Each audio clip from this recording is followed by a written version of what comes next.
வணக்கம். நண்பர்கள் எல்லாம் வாசிச்சிங்களா? 10 பாடல்கள் வாசிச்சிங்களா? ஃபுல்லாவே வாசிச்சிங்களா? 10 தான். 10 பாடல்கள். ஆமா. சரி, சிறப்பு. இன்றைக்கு வந்து திருமங்கை ஆழ்வாருடைய திருக்குறுந்தாண்டகம். இந்த தாண்டகம் அப்படின்னு சொல்லும்போது அது ஒரு பாவகை. தாண்டகம் என்பது செய்யுள் இலக்கணத்துல, யாப்பு இலக்கணத்துல அது வந்து ஒரு ஒரு பாவகை. குறிப்பா திருநாவுக்கரசர் அப்பர் வந்து தாண்டகத்திற்கு வேந்தர், தாண்டக வேந்தர் என்றே சொல்லப்படுவார். அவர்தான் தாண்டகம் நிறைய பாடியிருக்கிறார்.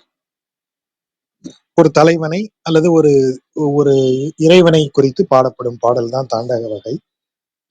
வரிக்கு 20 இப்போ அதாவது அதுல வந்து 26லிருந்து 28 எழுத்துக்களுக்குள்ள இருக்கும். 26, 27, 28 அந்த மாதிரி அந்த அந்த வரிகள் எல்லாம் இருக்கும். ஒற்று சேர்க்க மாட்டாங்க, குற்றியலுகரம் சேர்க்க மாட்டாங்க. ஸோ யாப்பருங்கலக்காரிகை யாப்பருங்கலக்காரிகை அடிப்படையில் அது நிகழும். ஒரே ஒரு நிமிஷம். சரி, நிறைய இருக்கு, அதில் அப்படி பார்த்துட்டே போகலாம். தாண்டகம் பற்றி சொல்லிகிட்டே வரலாம். பட் தாண்டகம் என்பது ஒரு பாவகை அப்படின்னு நம்ம இப்போ புரிஞ்சுப்போம். 6ஆம் நூற்றாண்டுல இருந்து அது ரொம்ப பிரபலமாகுது. அதுல தான் இவர் நம்ம திருமங்கையாளர் இந்த குறுந்தாண்டகம் எழுதுறாரு. இந்த குறுந்தாண்டகத்துல நமக்கு வந்து எதை அவர் பாடுபொருள் ஆக்குறார் அப்படின்னா,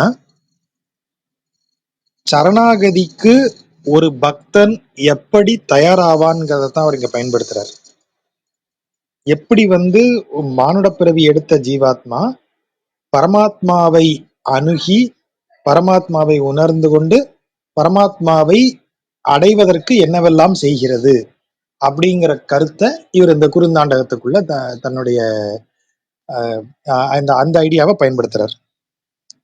ஆகவே இது முழுவதுமே இறைவனை நோக்கி பக்தன் பாடுவதாக அமைகிறது.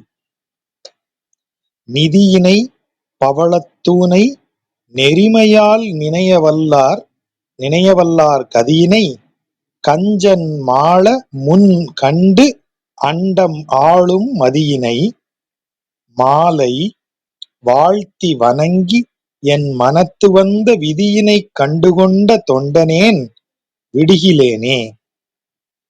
நிதியினை, நிதி அப்படின்னா ஒரு பொதுவா சொல்றாரு இறைவனை. நிதி அப்படிங்கிறது என்னன்னா ஒரு சொத்து, நமக்கு இருக்கக்கூடிய ஒரு பணம், ஒரு ரிசர்வ் ஃபண்ட். அதனாலதான் நமக்கு வந்து சகாய நிதி லிமிடெட் அப்படின்னு இந்த ஃபண்ட் எல்லாம் போடுவாங்க. பெனிஃபிட் ஃபண்டுன்னு போடுறது புறம் பாருங்க. சகாய நிதி, பரஸ்பர சகாய நிதி அப்படின்னு என்ன அர்த்தம்? உங்களுக்கு ரொம்ப யூஸ்ஃபுல்லா இருக்கும், பயனுள்ள விதத்தில் இருக்கும்னு சொல்றது. பெரும்பாலும் பென்ஷனர்ஸ் பென்ஷன் இல்லாதவங்க அந்த சகாய நிதியில பணத்தை போட்டுட்டு பென்ஷன் மாதிரி ஒண்ணு வாங்கிக்கிட்டே இருப்பாங்க லைஃப் பூராவுமா. அப்ப அது ஒரு உதவியாக அது அமைகிறது. அப்ப அதை போன்ற நிதி இவன். அதனாலதான் இவனை திருக்கோளூர்ல அவன் பேரே வைத்த மாநிதி பெருமாள். வைத்த மாநிதி என்றால் இந்த உலகத்தில் இருப்பவர்களெல்லாம் எடுத்து பயன்படுத்தும்படி, அப்படி எடுத்து பயன்படுத்தினாலும் குறையாத மாநிதி அவன். அவங்களுக்காக இங்க வைக்கப்பட்டிருக்கான் அவன். இவன் ஏன் இங்க இருக்கான் அப்படின்னா, இப்ப அள்ளி அள்ளி ஒருத்தன் செலவு பண்ணா கூட குறையாத அளவிற்கு அள்ள குறையாத செல்வம் போல் இறைவன் இங்கே இருக்கிறான். ஆகவேதான் அவன் வைத்த மாநிதின்னு சொல்றாங்க. அப்படிப்பட்ட நிதியாக இருப்பவன். சரி, பணம் கையில வந்தா ஒருவனுக்கு கூடவே அதிகாரம், புகழ் ஆசை, பதவி ஆசை எல்லாம் வந்துருமே பணம் வந்தா. அப்படின்னா நம்மால் எப்படி இருக்கான்னா பவள தூணாக இருக்கிறான். பவளம் என்பது அவனுடைய அழகு, அவனுடைய விலை மதிப்பற்ற தன்மையை குறிப்பதற்காக பவளத்தூண்னு சொல்றாரு.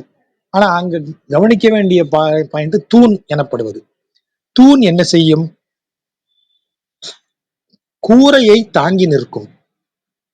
கூரையை தாங்கி நிற்பதால் தூணுக்கு ஏதாவது பலன் இருக்கா? இல்லை. ஆனால் தூண் கூரையை தாங்கி நிற்பதால் கூரைக்கு கீழ் இருப்பவர்களுக்கு நிழல் கிடைக்கிறது. மழை, வெயில், குளிர் போன்றவற்றிலிருந்து பாதுகாப்பு கிடைக்கிறது. அப்ப இறைவன் தூண் போல் நிற்பவன். தனக்காக நிற்பவன் அல்ல, பிறருக்கு நிழல் தர வேண்டி நிற்பவன். ஆகவே பிறர் பயன்படுத்தும் நிதியாக இருப்பவன், பிறருக்கு நிழல் தரும் கூரையை தாங்கும் தூணாக இருப்பவன், அவனை எப்படி நினைக்கணுமா? நெறிமையால் நினைக்க வல்ல. நெறிமை என்றால் என்ன? செவ்வையாக. அதாவது அவனை நினைச்சா நெஞ்சு உருகி அப்படி கசிஞ்சு போயிடணும். அதுதான் நெறிமை. நெறிமை என்றால் நெறிமுறை. அவனை நினைக்கும் முறை என்ன? மனசால ஒரு தடவை ஓம் நமோ நாராயணா அப்படி நினைக்கிறது இல்லை. நினைச்ச மாத்திரத்துல நம்ம உருகிடணும் இறைவன் கருணையை நினைத்து. அதனாலதான் அந்த 2 வரியை சொல்றாரு. நிதியினை பவளத்தூணைங்கிறாரு. டேய், உன்னை தாங்கி நிக்கிறான். உனக்கு மேல இருக்கக்கூடிய எதுவும் உன்னை பாதிக்காதவன்னா அவன் காப்பாத்துறான். நீ எடுத்து அனுபவிக்கிறிய இந்த உலக இன்பங்கள், இவை செல்வம் போல அவங்கிட்ட இருந்து தான்டா நீ எடுத்து அனுபவி. அவன் கொடுக்கறத தான் அனுபவிக்கிற. ஒரு சூரிய உதயத்தை ஒரு மனிதனால எத்தனை கோடி பணம் வைத்திருப்பவனாலும் ஒரு சூரிய உதயத்தை கிரியேட் பண்ணிட முடியுமா? அவனால ஒரு துளி நீரை உருவாக்கிட முடியுமா? ஒரு மரத்திலிருந்து ஒரு மாம்பழம் வருதுன்னா அதை கோடிக்கணக்கில் செலவு பண்ணி மரம் அல்லாமல் ஒரு மாம்பழத்தை நீ உருவாக்கிடுவியா? அப்ப எப்படி பார்த்தாலும் இறைவனின் அருள் தான் உனக்கு உணவாக, நீராக, நீ அருந்துவதும் அனுபவிப்பதும் அனைத்தும் அவனால் கொடுக்கப்பட்டது. நீ யோசிச்சு பாருங்க. எல்லாமே அவங்கிட்ட இருந்து எடுத்து நம்ம மாடிஃபை பண்ணி வேற ஒண்ணா மாத்திருக்கோம். மரம் அதுவாதான் விளையும். நீங்க இடம் கொடுப்பீங்க, தண்ணி ஊத்துவீங்க, அவ்வளவுதானே செய்வீங்க. மரத்தை வளர்க்க வேற என்ன செய்வீங்க? நீங்க வேற என்ன செய்ய முடியும்? மரம் அதுவாதான் வளரும். அப்படி வளர்ந்த மரத்துல கட்டில் செய்வேன், கதவு செய்வேன், வீடு செய்வேன், நாற்காலி செய்வேன். அப்படி அனுபவிப்பேன். மரம் வளர்வது அவன் அருளால். கடைக்கு போய் விதவிதமா காய்கறி வாங்கி வந்து சமைச்சு சாப்பிடுவேன். காய்கறி நீங்க விளைய வைங்க, ஆனா விளைவது அவன் அருளால். ஒரு பூச்சி வந்தது, ஒரு புழு வந்தது, அதுக்கு மருந்தே இல்லைன்னா என்ன செய்ய முடியும் நம்மளால? ஆனா அப்படி இல்லாம அவன் பாத்துக்கிறான். அதான் அவனை நிதின்னு சொல்ற இடத்துல நம்ம வெறும் பணமா அவனை நினைக்க கூடாது. அனுபவிப்பதற்கு உரிய இந்த உலகில் நாம் அனுபவிக்கும் ஒவ்வொன்றும், ஒரு இளங்காற்று, ஒரு நல்ல அழகான வெயில், நல்ல குளிரும் மழை, நல்ல அனுபவிக்கும் பனி, இப்படி ஒவ்வொன்றுமாக அவன் எல்லாத்தையும் தரான். அதை அனுபவிக்கக்கூடிய நிதியென அவனை விளங்குகிறான். அவற்றிலிருந்து நம்மை பாதுகாக்கக்கூடிய தூணாகவும் விளங்குகிறான். அப்படி அவனை நினைச்சு உருகக்கூடிய மனமுடையவர்களுக்கு அவனே கதியாக விளங்குகிறான். நெறிமையால் நினைய வல்லாருக்கு கதியாகினவன். அதனாலதான் நினையவல்லார் கதியினை, அவர்களுக்கு கதியினை, அவர்களுடைய கதி. கதினா என்ன? தஞ்சம். நெறிமையால் நினையவல்லாருக்கு தஞ்சமென்று விளங்குபவன். அதுதான் நெறிமையால் நினையவல்லார் கதியினை. கஞ்சன் மாள முன் கண்டு, அதுதான் மீட்டருக்காக கண்டு முன்னு மாத்திக்கிறாரு. அதாவது கம்சன் இறந்து போக போறான்னு அவனுக்கு முன்னாடியே தெரியும். அப்படி எல்லாம் தெரிஞ்சு அண்டம் ஆளும் மதி. மதினா என்ன? மூளை. இந்த இடத்துல இந்த உலகையே ஆளும் மூளை படைத்தவன் கம்சன். கடைசியில செத்துதான் போறான்னு அவனுக்கு தெரியும். ஆனால் அவன் போய் கம்சனுக்கு பயந்து ஓடி போய் இதுல இருந்தானே அப்படின்னு அவனை நீங்க சொல்லலாம். என்னையா பெரிய கடவுள்ன்றீங்க? குழந்தை பிறந்த உடனே போய் கம்சனை என்னன்னு கேட்க வேண்டியதானே? எதுக்கியா ஓடி போய் ஆயர்பாடியில பதுங்கிக்கிட்டான்? 16 வயசுக்கு அப்புறம் தானே வரான் இங்கேயே. அப்புறம் அவன் அங்க போய் கம்சனுக்கு பயந்து தானே போய் ஆயர்பாடியில இருந்தான் அப்படின்னு நீங்க சொன்னீங்கன்னா அதுக்குதான் இது பதில். கம்சன் மாள முன் கண்டு, அவனுக்கு முன்னாடியே தெரியும் கம்சன் இறந்து போவான்னு. ஆனால் இந்த உலகத்தை ஆளும் விதிப்படி அவன் அதை அனுமதிக்கிறான். அண்டம் ஆளும் மதியினை, அந்த மதி உடையவன், விதியை குறுக்கிடக்கூடாதுங்கிற மதி உடையவன். அதனாலதானே இவ காந்தாரி கேட்டா, மகாபாரத போர் முடிஞ்ச உடனே அவ அக்யூஸ் பண்றது கிருஷ்ணனை தான். என்ன சொல்றா? இன்னதெல்லாம் நடக்கும்னு உனக்கு தெரியும், நீ நினைச்சிருந்தனா இது நடக்காம ரொம்ப சுமூகமா நீ தீர்த்து வச்சிருக்க முடியும். ஆனா நீ போர் வேணும்னு நினைச்சுதான் இதெல்லாம் செஞ்ச. உனக்கு தெரியும் இதெல்லாம் நடக்கும்னு, அதை நிறுத்திருக்கவும் உன்னால முடியும், நீதான் இப்படி செஞ்ச. அப்படி கோவப்பட்டு சொல்லிதான் அவன் அவன் அனைத்தும் தெரிந்தவன் அப்படிங்கிறத உணர்ந்த பிறகும் அவ தாயா அவ மனசு கேட்கல. அப்படித்தான் காந்தாரி சாபம் கொடுக்குறா. எப்படி என் கண்ணு முன்னாடி என் குலம் அழிஞ்சத நீ என்னைய உணர வச்சியோ, உன் கண்ணு முன்னாடி உன் குலம் அழியும்னு அவ சாபம் கொடுக்கிறாளாம். ஆகவேதான் கிருஷ்ணர் கண்ணு முன்னாடியே துவாரகை அழியுது. துவாரகையினுடைய யாதவ குடியினர் ஒருவருக்கொருவர் குல வேறுபாடு, குலபேதம் கொண்டு அடிச்சுக்கிட்டு சாகுறாங்க. நான் விஷ்ணி குலம், நீ இந்த குலம், அந்த குலம்னு சொல்லி ஒருத்தருக்கு ஒருத்தர் அடிச்சுக்கிட்டு சாகுறத அவன் கண்ணால பாக்குறான். அப்ப பின்னாடி வரப்போறத முன்னாடியே அவருக்கு தெரியும். சரி, கிருஷ்ணர் நினைச்சா துவாரகைய காலங்காலமா வாழ வச்சிருக்க முடியாதா? யாதவர்களை அப்படியே அறிவுடையவர்களாக ஆக்கி அப்படி செஞ்சிருக்க முடியாதானா? இல்லை, அப்படி அல்ல விதி. அப்போ அந்த அண்டத்தை இந்த அண்டத்திற்குள்ள அவனே படைச்ச ஒரு விதியை படைச்சு இந்த பூமியில மாணவர்களை உள்ள இறக்கி விட்டுருக்கான். அந்த விதிக்குள்ள அவன் வந்து ஒரு கேம் ஆடும்போது அந்த விதியை அவனே மீற மாட்டாங்கிறான். அதுதான் அண்டம் ஆளும் மதி. நம்ம அப்படி விதி மீறி ஒண்ணு செஞ்சு நாமளே ஒரு தப்பான பிரசிடென்ஸை செட் பண்ணிடக்கூடாது அப்படிங்கிற அறிவோட அவன் செயல்படுறான். அதனாலதான் கம்சன் இறந்து போவான் முன்னாடியே தெரிஞ்ச அறிவோடு அவன் அண்டத்தை ஆளுகிறான்னு ஒரு உதாரணத்தை சொல்றாரு. அப்படிப்பட்ட திருமாலை வாழ்த்தி வணங்கி, அப்பேற்பட்ட தெய்வம் அவன், அவனை வாழ்த்தின, அவனை வணங்கின, அப்போ அவன் என் மனத்து வந்த விதியினை கண்டுகொண்ட தொண்டனேன். அப்ப அவனை வாழ்த்தி வணங்கும் போதுதான் எனக்கு ஒரு உண்மை தெரியுது. அவன் என் மனதிற்குள் விதியாக வந்து அமர்ந்தான். என்னுடைய விதி பயனென அவன் வந்து அமர்ந்தான். அதை நான் உணர்ந்து கொண்டேன், கண்டுகொண்டேன். நான் அவனை தேடி போய் நான் அவனை பார்த்து நான் அவனை புரிஞ்சுக்கிட்டு இல்லையா, நான் அவனை வாழ்த்தி வணங்கும் போதுதான் எனக்கு தெரியுது இதுவே அவன் எனக்கு கொடுத்த அறிவென்று எனக்கு அப்போதுதான் நான் கண்டுகொண்டேன். அப்படி கண்டுகொண்டு அவனுக்கு தொண்டனாக ஆகிவிட்டேன். அப்படிப்பட்ட தொண்டனாக நான் ஆன பிறகு அவனை இனிமே விடவே மாட்டேன், விடுகிலேனே. அவனை இனிமே நான் சும்மா விடுவேனா அப்படின்னு சொல்றாரு. அப்போ இந்த முதல் பாடல்ல இருந்து நம்ம உணர்வது என்ன என்றால், இறைவன் நமக்கு எல்லாமாக இருக்கிறான், நம்மை காப்பவனாக இருக்கிறான், நாம் அனுபவிக்கும் பொருளாக இருக்கிறான், நம்ம அனுபவிக்கும் அனைத்துமாக அவனே இருக்கிறான், நம்மை பிறவற்றிலிருந்து காக்கக்கூடியவனாகவும் இருக்கிறான். அந்த இரண்டையும் உணர்ந்து அவனை வணங்குபவர்கள் சென்று அடையக்கூடிய கதியாக, சென்று அடையும் தஞ்சமாக அவன் இருக்கிறான். அப்படிப்பட்டவன் விதியின் பிரகாரம் இந்த உலகம் நிகழ்கிறது என்பதையெல்லாம் உணர்ந்து செயல்படக்கூடிய அறிவுடையவனாகவும் இறைவன் இருக்கிறான். அப்போ விதியின் பயனாக இறைவன் இருக்கிறான் ஏன் சொல்லணும்? நான் அவனை வணங்கும் போது என்னுடைய விதி மாறுமா? இல்ல, நானும் இந்த புவியின் விதிக்கு உட்பட்டவன். ராமானுஜரே ஆனா கூட அவருக்கும் இந்த தேகத்தை விட்டு செல்ல வேண்டிய விதி உண்டு. அவதாரம் எடுத்து வந்த புருஷர்கள் அவதாரமாக வந்து அவன் பூமியில பிறந்தான், ராமனாகவும் கிருஷ்ணனாகவும் பிறந்தான். பூமிக்குரிய வாழ்க்கையை வாழ்ந்து பூமிக்குரிய விதத்தில் உடலை நீத்துதான் போனாங்க.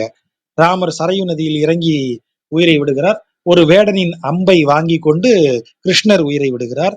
அப்ப அதெல்லாம் என்ன? அண்டம் ஆளும் மதி, இந்த அண்டத்தை ஆளக்கூடிய அறிவு, அந்த தான் உருவாக்கிய அறிவுக்கு தானே இலக்கணமாக இருந்து காட்டக்கூடியவன். அப்ப எனக்கு விதி உண்டுன்னா அந்த விதியின் உட்பட்டுதான் நானும் இருந்தாகணும். அவன் அருள் எனக்கு உண்டு, எனக்குரிய விதியும் எனக்கு உண்டு. இந்த அறிவு எனக்கு வருந்தது எப்படி? அவனை வாழ்த்தி வணங்கியதால் வந்தது. அவன் என் மனதிற்குள் வந்து புகுந்து கொண்டதால் எனக்கு வந்தது. அப்படிங்கிற உண்மையை நான் கண்டுகொண்டேன். அதனால் நான் என்ன வானேன்? கண்டுகொண்டவன் தொண்டனானேன், கண்டுகொண்ட தொண்டனேன், தொண்டனாகிய நான் அதான் தொண்டனேன். இனி அவனை விடமாட்டேன், விடுகிலேனே அப்படின்னு சொல்றார். காற்றினை புனலை தீயை கடிமதில் இலங்கை செற்ற ஏற்றினை இமயம் ஏய எழில் மணித்திரளை இன்ப ஆற்றினை அமுதம் தன்னை அவுணன் ஆறுயிர் உண்ட கூற்றினை குணங்கொண்டு உள்ளம் கூறு நீ கூறுமாறே. இறைவனை வந்து அவர் எப்படி சொல்றாரு பாருங்க. காற்றினை புனலை தீயை கடிமதில் இலங்கை செற்ற ஏற்றினை. இறைவன் எல்லாமாவும் இருக்கான், பஞ்சபூதங்களாவும் இருக்கான் சொல்லியாச்சு. காற்று புனல் தீ சொல்லியாச்சு. மூணு முக்கியமா அதை சொல்றாரு. இந்த காற்று புனல் தீ சொல்லிட்டு நீர் ஆகாயத்தை விட்டுட்டாரே, அப்படின்னு நீங்க சொன்னீங்கன்னா, ரெண்டு விஷயம் இருக்கு அதுல. ஆகாயம் என்பது ஒரு இல்லாத பொருள் இல்லையா? வெளிதான். நம்ம ஆகாயம்னா வானம்னு சொல்றோம், அப்படி இல்லை, அது வெளி. வெளிங்கிறது தான் நம்ம அந்த ஐந்தாவதா சொல்லக்கூடிய ஐம்பூதங்களில் வெளி என்பது ஒன்று உண்டு. இலங்கையை எப்படி அவன் ஜெயித்தான்? முதல் வெற்றி இலங்கைக்கு எதிராக எது வந்தது? கும்பகர்ணன் அதை சொல்லுவான், விபீஷணன் அதை சொல்லுவான், மந்திராலோசனைல கம்பன் குரல்ல இருக்கும். இது வரைக்கும் விபீஷணன் கேக்குறானே, இது வரைக்கும் எவனாவது ஒருவன், உனக்கு எவ்வளவோ பெரிய விரோதிகள்லாம் இருந்தாங்க, அவன் தேவர் தலைவன் கூட ஒருத்தன் கூட இந்த கடலை தாண்டி இலங்கைக்கு கால வச்சிருக்கானா? ஆனா இவன் வந்துட்டான். அதுவும் எப்படி? வெறும் குரங்கு படை, வானரப்படையை வைத்துக்கொண்டே கடல் நீரை வென்று இலங்கைக்குள்ள கால வச்சுட்டான். அப்பவே உனக்கு தெரிய வேண்டாமா அவன் சாதாரண ஆள் இல்லைன்னு? அப்பமாவது நீ கொஞ்சம் யோசி. இப்பவும் கூட ஒண்ணும் இல்ல. அவன் தூது அனுப்பினான் அனுமனை. அவனை பிடிச்சி நீ இது அங்கதன் தூது வந்தா, அவனையும் நீ ஒரு மாதிரி பண்ணி விட்ட. அனுமன் வந்து பேசுனா அசோகவனத்துல அவனை சிறை பிடிச்சப்போ, அப்பவும் கூட நீ அவன்கிட்ட ஒரு நல்ல வார்த்தை பேசி அனுப்பி இருக்கலாம். நீ சான்ஸ் எல்லாம் கெடுத்துக்கிற. ஒரே விஷயம் யோசிச்சு பாரு, அவன் இது வரைக்கும் எவனாவது ஒருத்தன் வந்திருக்கானா? இத்தனை வருஷத்துல எவ்வளவு பகைவர்களை நீ வென்று இருக்க, ஒரு பகைவன் கூட இந்த இடத்துக்குள்ள காலை வச்சிருக்கானா? இவன் நீரை வென்று இந்த நிலத்தில் காலை வைத்தானே, அவனை நீ குறைவா எடை போடலாமான்னு கேட்டான் விபீஷணன். அவன்தான் மந்திரிக்குரிய அழகு அதுதான். அப்போ இலங்கை செற்றன்னு சொல்லும் போதே அவன் நீரை வென்ற, நீராகவும் ஆகிறான், நீரை வென்றவனும் ஆகிறான்னு அது நம்ம பொருள் எடுக்கணும். அம்பு தொடுக்கிறான் வெளியெங்கும், இலங்கையின் வெளியெங்கும் அவன் அன்பால் நிறைந்ததான். சுடுசரம் துறந்துன்னு எத்தனை இடத்துல வருது, அப்படி விட்டு அதை நிரப்புகிறான். அதன் வழியாக அந்த ரெண்டும் சொல்லப்பட்டதாக உரையாசிரியர் ஒரு விளக்கம். இப்ப காற்றினை புனலை தீயை கடிமுதல் இலங்கை செற்ற ஏற்றினை, ஏற்றினைனா புகழுடையவனை. இமயம் ஏய எழில் மணி திரளை, இமயம் என்றால் இங்கு தங்கம் என்று சொல்லப்படுகிறது. அதாவது இமயமலைக்கு ஹிம அப்படின்னு அதுக்கு பேரு, ஹிமகிரி அப்படின்னு. ஹிம அப்படிங்கிறது தங்கம் அப்படின்னு ஒரு பொருள். இப்பவும் கைலாயமலை காட்சி இந்த காலையிலையும் மாலையிலையும் அதுல அந்த மணி வெளிச்சம் படும்போது அந்த கைலாயமலையே அப்படி பொன்னிறத்துல மலை மாதிரி தெரியும். மஞ்சள் ஒளி பட்டு அந்த பனி எல்லாம் அப்படியே மஞ்சள் கலரா மாறி தங்க மலை போல தோணும். அந்த காட்சியை வச்சுதான் ஹிமகிரின்னு அதுக்கு பேர் வருது. ஹிமம் என்றால் பனி அப்படின்னு ஒரு பொருள் உண்டு, தங்கம் அப்படின்னு இன்னொரு பொருளும் உண்டு. ரெண்டு பொருளும் அது பொங்கும். ஹிமம்னா பனி, அதான் அதனுடைய முதற் பொருள். இன்னொரு பொருள் தங்கம்ங்கிற பொருளும் உண்டு. ஆகவே இங்க இமயம் அப்படின்னு சொன்ன தங்கம் அப்படின்னு பொருளை எடுத்துக்கிறார். யாரு? பெரியவச்சாம்பிள்ளை எடுத்துக்கிறார். இமயம் ஏய எழில் மணித்திரளை, தங்கத்திற்கு ஒப்பான மணித்திரள், அழகுமிக்க மணித்திரள், அப்படியே நவரத்னங்களையும் குவிச்சு போட்டு அப்படியே தங்கம் மாதிரி அப்படியே மினுமினுன்னு இருக்கக்கூடிய அழகு பொருந்தியவனாக இருக்கக்கூடிய இன்ப ஆற்றினை, இன்ப ஆறு. அவன் ஆற்றினைன்னு ஏன் சொல்றாரு? ஆறு ஓடிட்டே இருக்கும், நிக்காது. அவ அந்த இன்பம் தேங்கும் இன்பம் அல்ல, அப்படியே போய்கிட்டே இருக்கிற இன்பம், நகர்ந்து கொண்டே இருக்கிற இன்பம் அது. அப்படின்னா என்ன? ஒரு குளத்துல இருக்கிற தண்ணி அங்கேயே நிக்கும். ஆனா ஆற்றில் இருக்கிற தண்ணீர் இப்படி ஒரு கை தண்ணி அள்ளி நீங்க திரும்பி விடும்போது, அந்த நீங்க அள்ளுனப்ப இருந்த தண்ணி திரும்ப விடும்போது ஒவ்வொரு நொடியும் ஆறு புதியதாகவே உங்களுக்கு வந்து கொண்டே இருக்கிறது. நீங்க முங்கிட்டு எந்திரிக்கும் போது ஒரு ஆத்துல முங்கி இன்னொரு ஆத்துல எந்திரிக்கிறீங்க. நீங்க முங்கும் போது இருந்த நீர் உங்களை தாண்டி போயிருச்சு, நீங்க எந்திரிக்கும் போது வேற நீர். ஆறு அப்படி ஓடிக்கிட்டே இருக்கு, அவ்வளவு ஃப்ரெஷ், அவ்வளவு புதுமை. அப்படிப்பட்ட இன்பம் அது, தேங்கிய நீர் அல்ல, நொடிக்கு நொடி புதுமையாக இருக்கக்கூடிய இன்பம். அதனாலதான் அது இன்ப ஆறுங்கிறார். அமுதம் தன்னை, இறைவன் அமுதம் போன்றவன். எப்படி? சுவைத்தால் திகட்டாதது அமுதம். பிற எந்த பூமியின் சுவையும், பூமியில இருக்கிற எந்த சிறந்த பொருளின் சுவையும் ஒருவனுக்கு திகட்டி விடும், அமுதத்தின் சுவை திகட்டாது. அதனாலதான் ஆறு அமுது, ஆறா அமுதேன்னு அவங்க சொல்றதுக்கு காரணம். ஆறா என்றால் திகட்டாதன்னு அர்த்தம். திகட்டாத அமுது, ஆறா அமுது. ஆகவே அப்படிப்பட்ட அமுதம் போன்ற இறைவன் எவ்வளவு அனுபவிச்சாலும் திகட்ட மாட்டான். அவுணன் ஆறுயிரை உண்ட கூற்றினை, அவுணன் யாரு? இரண்யன். அவனது உடலை அவனை கொன்று அவனது உயிரை உண்டவனாகிய கூற்று, கூற்றுனா யமன், அவனுக்கு யமனா வந்தவன், அரக்கனுக்கு யமனாக வந்தவனை குணங்கொண்டு, அவனுடைய குணம் கொண்டு அல்ல. ரெண்டு பொருள் அதுக்கு எடுக்கலாம். ஒண்ணு, இப்படியெல்லாம் செய்த அவனது குணங்களை அப்படின்னு நீங்க சொல்லலாம். இறைவனது கல்யாண குணங்களை மனதில் கொண்டு உள்ளம் கொண்டு கூறு, அவன் பெயரை சொல், நீ கூறுமாறே. நீ கூறுமாறேன்னா இறைவனை பார்த்து சொல்லக்கூடியது. ஐயா, நீ சொன்னபடியே உனது கல்யாண குணங்களை நான் என்ன செய்கிறேன்? புகழ்ந்து சொல்லிக் கொள்ளுகிறேன், என் உள்ளத்தில் உணர்ந்து சொல்லுகிறேன். உனது உள்ளம் குணம் கொண்டு கூறுகிறேன். உனது உள்ள உனது உனது சாரி, நீ என்னவெல்லாம் செய்தாயோ அந்த குணங்களை எல்லாம் என் உள்ளத்தில் கொண்டு நான் கூறுகிறேன். அப்படி பொருள். குணங்கொண்டு, இறைவனை வணங்கும் குணத்தை கொண்டு கூறுகிறேன், நான் குணம் கொண்டு கூறுகிறேன். ரெண்டு பொருளும் எடுக்கலாம், ரெண்டு பொருளும் மேட்ச் ஆகும். இறைவனின் குணங்களை என் உளம் கொண்டு நான் கூறுகிறேன்னு சொன்னாலும் சரிதான், இறைவனது குணங்களை கூறும் குணம் கொண்டு சொல்லுகிறேன், உளத்தில் வைத்துக் கொள்ளும் குணம் கொண்டு கூறுகிறேன்னு வச்சாலும் சரிதான். நீ கூறுமாறே, நீ சொன்னபடியேன்னு சொல்லிடுறாரு. அப்படின்னா என்ன அர்த்தம்? வணங்குவதும் உன் அருளாலே. அதான் நீ கூறுமாறு. நான் எல்லாத்தையும் சொல்லுவேன் என் மனசுல வச்சுக்கிட்டு. அதனால அது என் மனசுல இருந்து நான் கண்டுபிடிச்சதுன்னு நினைக்காதீங்க.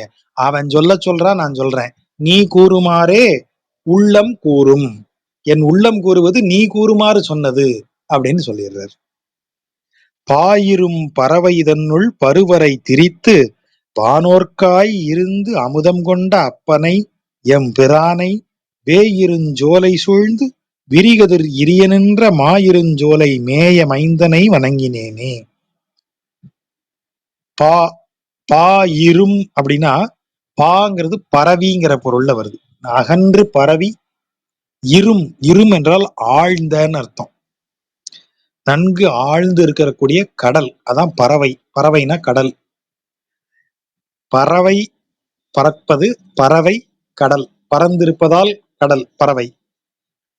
பாயிரும் பறவை, நன்கு விரிந்து பறந்திருக்கிற கடல், அதில் பருவரை, பெரிய மலை, பருத்த மலை, அதான் பருவரை. எது? மந்தார மலை. அதை திரித்து, அதை மத்தாக்கி உள்ள திரிச்ச பார்க்கடலை கடையிறத சொல்றாரு. வானோர்க்காய் இருந்து அமுதம் கொண்ட அப்பனை, அவனுக்கு தேவையில்லை, ஆனா அவன் எதுக்கு இருந்து வாங்கி யாருக்கு கொடுத்த அமுதத்தை? தேவர்களுக்காக இல்லையா? வானோர்க்காய் இருந்து, தேவர்களுக்காக இருந்து அமுதத்தை வாங்கி கொடுத்தவனை அப்பன், அப்பன்னா அன்புக்குரியவன், தகப்பனை போல அன்பு உடையவன். எம் பிரான், என் தலைவனை நான் எங்க பாக்குறேன்? அவன் எங்க இருக்கான்? வேய் இருஞ்சோலை சூழ்ந்து. வேய்னா மூங்கில், இரு நம்ம ஏற்கனவே பார்த்தா அடர்ந்து ஆழ்ந்த மூங்கில்கள் செழித்து வளர்ந்து சோலை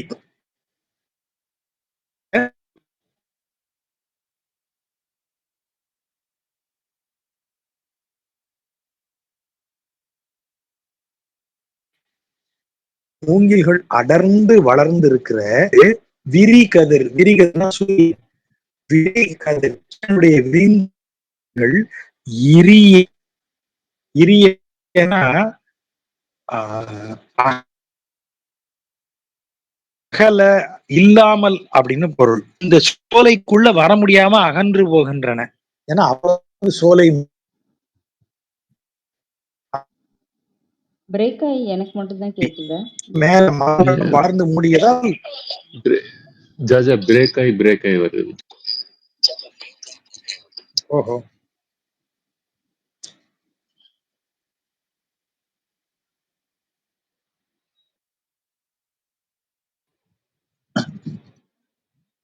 இப்ப கிளியரா இருக்கா?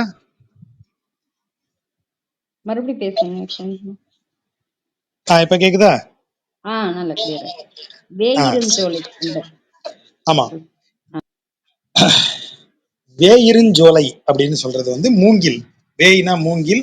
சோ மூங்கில் அடர்ந்த அந்த காடு, அந்த சோலை, அந்த சோலையில அந்த சோலையில இருக்கக்கூடிய மரங்கள் எல்லாம் வளர்ந்து மேல இருக்கிற வானத்தை, அதாவது அப்படி மேல மூடி இருக்கு. கேனோப்பின்னு சொல்லுவாங்க, அந்த மாதிரி மூடாக்கு போட்ட மாதிரி இருக்கு. அதனால அந்த மரங்களின் இலைகளுக்கு ஊடாக சூரிய கதிரால நுழைய முடியல. சூரிய கதிர்களை இந்த சோலை மரங்கள் அகற்றி விட்டன. அதனாலதான் அவரு விரிகதிர் இரிய நின்ற மாயிருஞ்சோலைங்கிறார். திருமாலிருஞ்சோலை. திருமாலிருஞ்சோலையினுடைய சிறப்பை சொல்றாரு. மூங்கில்கள் அடர்ந்து வளர்ந்திருக்கும், அங்க இருக்கிற மரங்கள் எல்லாம் வளர்ந்து அப்படி மேல வானத்தை மூடுன மாதிரி இருக்கிறதுனால சூரிய ஒளி கூட உள்ள நுழையாதுப்பா. அப்படிப்பட்ட மாயிருஞ்சோலை மேய, மேய என்றால் அங்கு உரைகிற மைந்தனை, மைந்தன்னா அன்பிற்குரியவனை. ஒரே பாட்டுல என்னெல்லாம் சொல்றாரு பாருங்க. அப்பன், பிரான், மைந்தன், மூணுமா வரான் ஒரே பாட்டுல. அப்பன் என்பவன் யார்? என்மேல் மிக அன்பு கொண்டு என்னை வழிநடத்தக்கூடியவனாக இருப்பவன் அப்பன். பிரான் தலைவன், எவனை நான் பின்பற்றினால் என்னை நல்ல இடத்திற்கு கொண்டு செல்வானோ அவன் தலைவன். அவனுக்கு தான் நான் தொண்டனா இருப்பேன், தலைவனுக்கு தான் தொண்டனா இருப்பேன். தொண்டர்களை நல்ல விதமாக நடத்தி நல்ல இடத்திற்கு கொண்டு சென்று சேர்ப்பது தலைவனின் கடமை.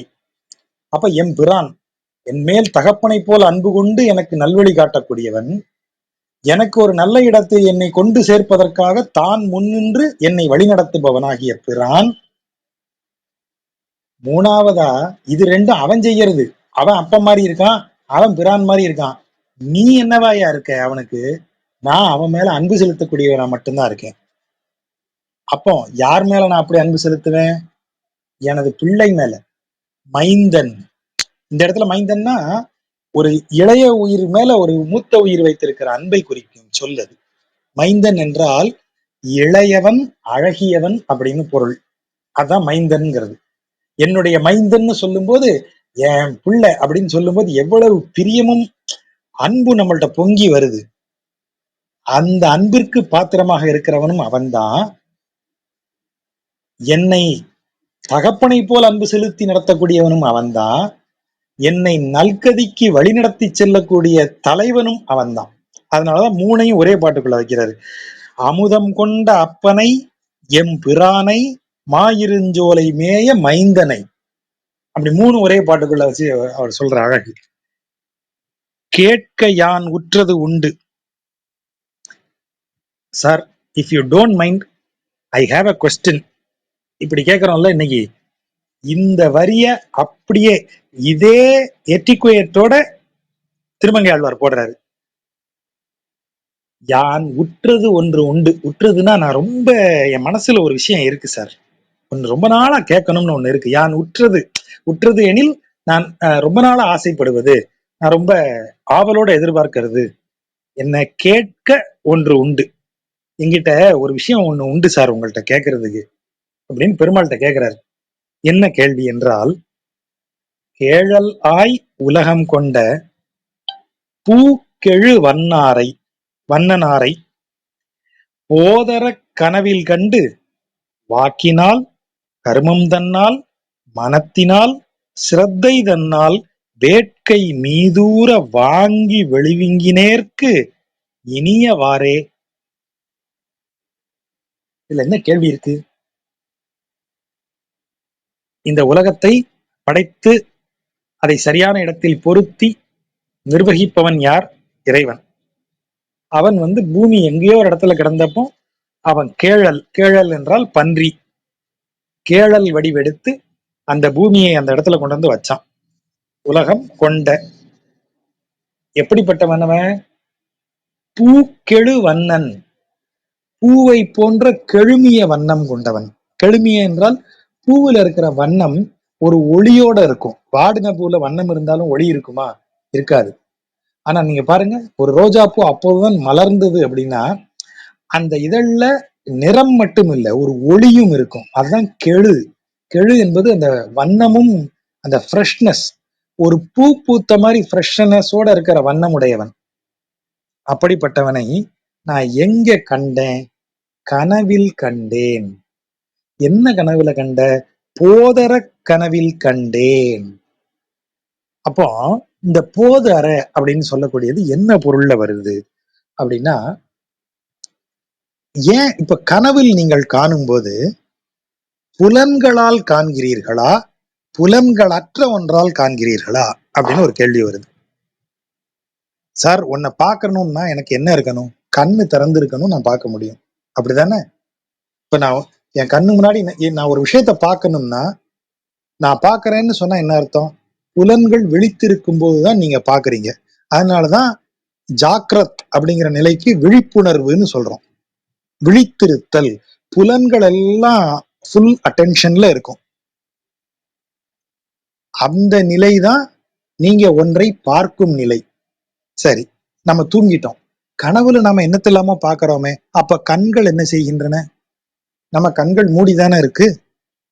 கனவுல நாம எதையெல்லாமோ சாப்பிடுறதாக கனவு வருதே, அப்ப நம்ம வயிறு நிறையுதா? நிறையலையா? அப்ப வாயால சாப்பிடுறோமா கனவுல? கனவுல திடீர்னு பாட்டு கேட்கிறோம் நம்ம. அந்த பாட்டு நம்ம காதால கேட்கிறோமா? அப்போ இந்த புலன்கள், இந்த என்ன புலன்கள்? நம்முடைய ஊன் புலன்கள், இந்த இந்த உடலில் இருக்கக்கூடிய புலன்கள் வழியாக நாம பார்க்கவோ கேட்கவோ பேசவோ அல்லது உண்ணவோ முடியாமல் வேறொன்றின் வழியாக பார்த்தும் கேட்டும் உண்டும் செய்யக்கூடியது கனவுலதான். அந்த கனவில் கண்டு, போதர கனவில் கண்டு, போதரன்னு என்ன அர்த்தம்? போது அற, போது அற அப்படின்னு அதை பிரிக்கும் போது அவர் என்ன சொல்றாரு அப்படின்னா, புலன்கள் அற்ற விதத்தில் கனவில் கண்டு அப்படின்றாரு. அப்ப தியானத்துல காணக்கூடிய முறைதான் அது. அப்ப இறைவனை நான் எனது இந்த புலன்களை தாண்டி உணர்ந்தேன். அதுதான் இங்க விஷயம். சரி, அப்போ புலன்கள் அல்லாத விஷயங்கள் வழியாக இறைவனை உணர்ந்தேன் இல்லையா? அப்படி உணர்ந்த இறைவனை எப்படி அனுபவித்தேன்? அடுத்த வரியில வராரு. வாக்கினால், என் வாயால அவன் பெயர்களை சொல்லி அவன் புகழை சொல்லி மகிழ்ந்தேன். வாக்கினால், கருமம் தன்னால், இந்த உடலால், மெய் இந்த உடல், இந்த உடலால் அவனுக்குரிய கருமங்களை செய்து அவனுக்குரிய தொண்டை செய்து மகிழ்ந்தேன். கருமம் தன்னால். மனதினால், மனதால் சிந்தித்து அவனை எப்போதும் நான் மகிழ்ந்தேன். மனத்தினால் சிந்தித்துக் கொண்டே இருக்கிறேன் அவனை சிந்திப்பதால் மகிழ்ந்திருந்தேன். ஸ்ரத்தை தன்னால், ஸ்ரத்தைனா என்ன? விடாமுயற்சி. இப்போ கனவுல நமக்கு கையில நெருங்குற மாதிரி இருக்கிறவன் விழிக்கும் போது இருக்க மாட்டான். அப்ப விடாமுயற்சியுடன் அவனை தவிர வேறு எவரும் இல்லை என்கிற உணர்வோடு அந்த ஒரே குறிக்கோளோடு ஒருத்தன் செயல்ல ஈடுபட்டு இருக்கான்னா அதுக்கு பேர் தான் ஸ்ரத்தை. ஸ்ரத்தை மீதுர ஸ்ரத்தை தன்னால் வேட்கை மீதுர, ஸ்ரத்தையோடு அவன் மேல அன்பு பொங்க அவனை வாங்கின என்ன அர்த்தம்? அவனை எல்லாம் வாக்குனால அவனை வாங்கினேன், என் மனதால் அவனை வாங்கினேன், என் செயல்களால் அவனை வாங்கினேன், எனது ஸ்ரத்தை மிக்க வேட்கையால் இது ஒவ்வொன்றையும் தேடி தேடி இறைவனை நான் வாங்கி அப்படியே விழுங்கினேன், அப்படியே விழுங்கி அனுபவிச்சேன் அவனை. என்ன இனிய வழிகள் இதெல்லாம்! இனிய ஆறே, ஆறு என்றால் வழி. இந்த இடத்துல இனிய வாரே, இவ்வளவு இனிய வழிகளாக இருக்கிறதே. இப்ப கேள்வி என்ன? இவ்வளவு இனிய வழிகளாக இருக்கிறதே, இவ்வளவு இனிய வழிகளை வச்சிருக்கியே, இதுல எந்த வழியை தேர்வது நானு? அதான் கேள்வி. கேட்கையான் உற்றது உண்டு. கேள்வி இதுதான். நீதான் உலகத்தை உருவாக்குன, வராகமாக இந்த உலகத்தை இன்னைக்கும் ஸ்வேத வராக கல்பேன்னு தான் சொல்றேன். இந்த கல்பம் என்பது வெண்பன்றி கொண்டாந்து வச்ச பிறகு உருவான கல்பம் இது. அதான் ஸ்வேத வராக கல்பேன்னு சங்கல்ப மந்திரம் ஆரம்பிக்கிறது. அப்ப இந்த உலகம் உருவாக்கி ஒரு பூ போல் ஒளி வீசி கொண்டிருக்கக்கூடிய உன்னை நான் புலன்கள் தேவையில்லாத ஒரு நிலையாகிய ஒரு தியானத்தில் உன்னை கண்டுகொண்டேன். கண்டுகொண்ட உன்னை எப்படி அனுபவிக்க முடியும்? புலன்களால தான் அனுபவிக்க முடியும். நீதான் என்னை பூமியில பிறப்பித்து விட்டாயே. பூமியில வந்த உடனேயே கரண கலேபரம் வந்துருதே. அப்ப நான் அது வழியாத்தானே உன்னை அனுபவிக்கணும். ஆகவே வாக்கினால் மனதினால் செயலினால் என் மனதில் வைத்து உன்மீது இருக்கக்கூடிய வேட்கை குறையாது ஸ்ரத்தையோடு உன்னை கிடைக்கிற விதத்திலெல்லாம் வாரி வாரி விழுங்கி மகிழ்ந்து இருந்தேனே, எவ்வளவு இனிய வழிகள். இதுல எந்த வழியும் பெஸ்ட்ன்னு எனக்கு தெரியலப்பா. அதைத்தான் உன்ட்ட ரொம்ப நாளா கேட்கணும்னு இருக்கேன். அப்படி கேக்குறாரு. இரும்பு அனன்று உண்ட நீர் போல. அனன்று அப்படின்னு ஒரு பொருளும் இருக்கு, இரும்பு நன்று உண்ட நீர் போலன்னு இன்னொரு பாடபேதமும் இருக்கு. அனன்றுங்கிறது சரியான பொருளா இருக்குங்கிறது என்னுடைய எண்ணம். ஏனென்றால் இரும்பை போட்டு நல்லா காய்ச்சுறீங்க, அப்படியே இரும்பே நெருப்பு துண்டு மாதிரி ஒளி விடுது. என்ன செய்யறோம்? டக்குன்னு தூக்கி தண்ணியில போடுறோம். அப்ப அங்க இருக்கிற தண்ணியை பூரா அந்த இரும்பு என்ன செய்யும்? சர்ன்னு அப்படியே உறிஞ்சிக்கும். அவர் சொல்றாரு, இரும்பு அனன்று உண்ட நீர் போல. வெறும் இரும்பு இல்ல சார், அப்படியே கங்கு மாதிரி ஜொலிக்கிற அளவிற்கு நெருப்பு ஏறி போயிருக்கிற இரும்ப டப்புன்னு தண்ணியில போட்டீங்கன்னா அவ்வளவு தண்ணியே அது சுருன்னு ஆவியாக்கி குடிச்சிரும். அந்த நீர் போல எம்பெருமானுக்கு எந்தன் அரும்பெறல் அன்பு புக்கிட்டு அடிமை பூண்டு உய்ந்து போனேன். எப்படி இந்த இரும்பு அந்த நீரை புறம் உறிஞ்சுமோ அந்த மாதிரி அப்படி எம்பெருமான் மேல நான் போய் விழுந்து அவனுடைய அரும்பெறல் அன்பு எல்லாத்தையும் புக்கிட்டு எனக்குள்ள ஏத்துக்கிட்டேன். அதாவது அந்த இரும்பு தண்ணியை குடிச்சிருதான். காய்ச்சப்பட்ட இரும்பு தண்ணியில போட்டோன்னே சுருநாயி அந்த தண்ணி வத்திருது இல்ல, சோ ஆவியா போயிருச்சுங்கிறது ஒரு பிசிக்ஸ். ஆனா இது கவிதை. கவிதை என்ன சொல்லுது? யோ, அந்த இரும்பு தண்ணியை பூரா குடிச்சிருதியா? அப்படி நீ நெருப்புல போட்டு வாட்டினதுல அவ்வளவு தாகம் அதுக்கு. அந்த தாகத்தோட இருக்கிறத தூக்கி நீ தண்ணியில போட்டா அது எல்லா தண்ணியும் குடிச்சிருவியா? அது ஒரு கவித்துவமான ஒரு சொல், கவிதை அது. அவர் என்ன சொல்றாரு? இந்த உலகத்துல கிடந்து உழன்று பல பிறவி எடுத்து உழன்று உழன்று உழன்று இரும்பு அப்படியே செவ செவ செவன்னு ஆன மாதிரி ஆயிருந்தேன்.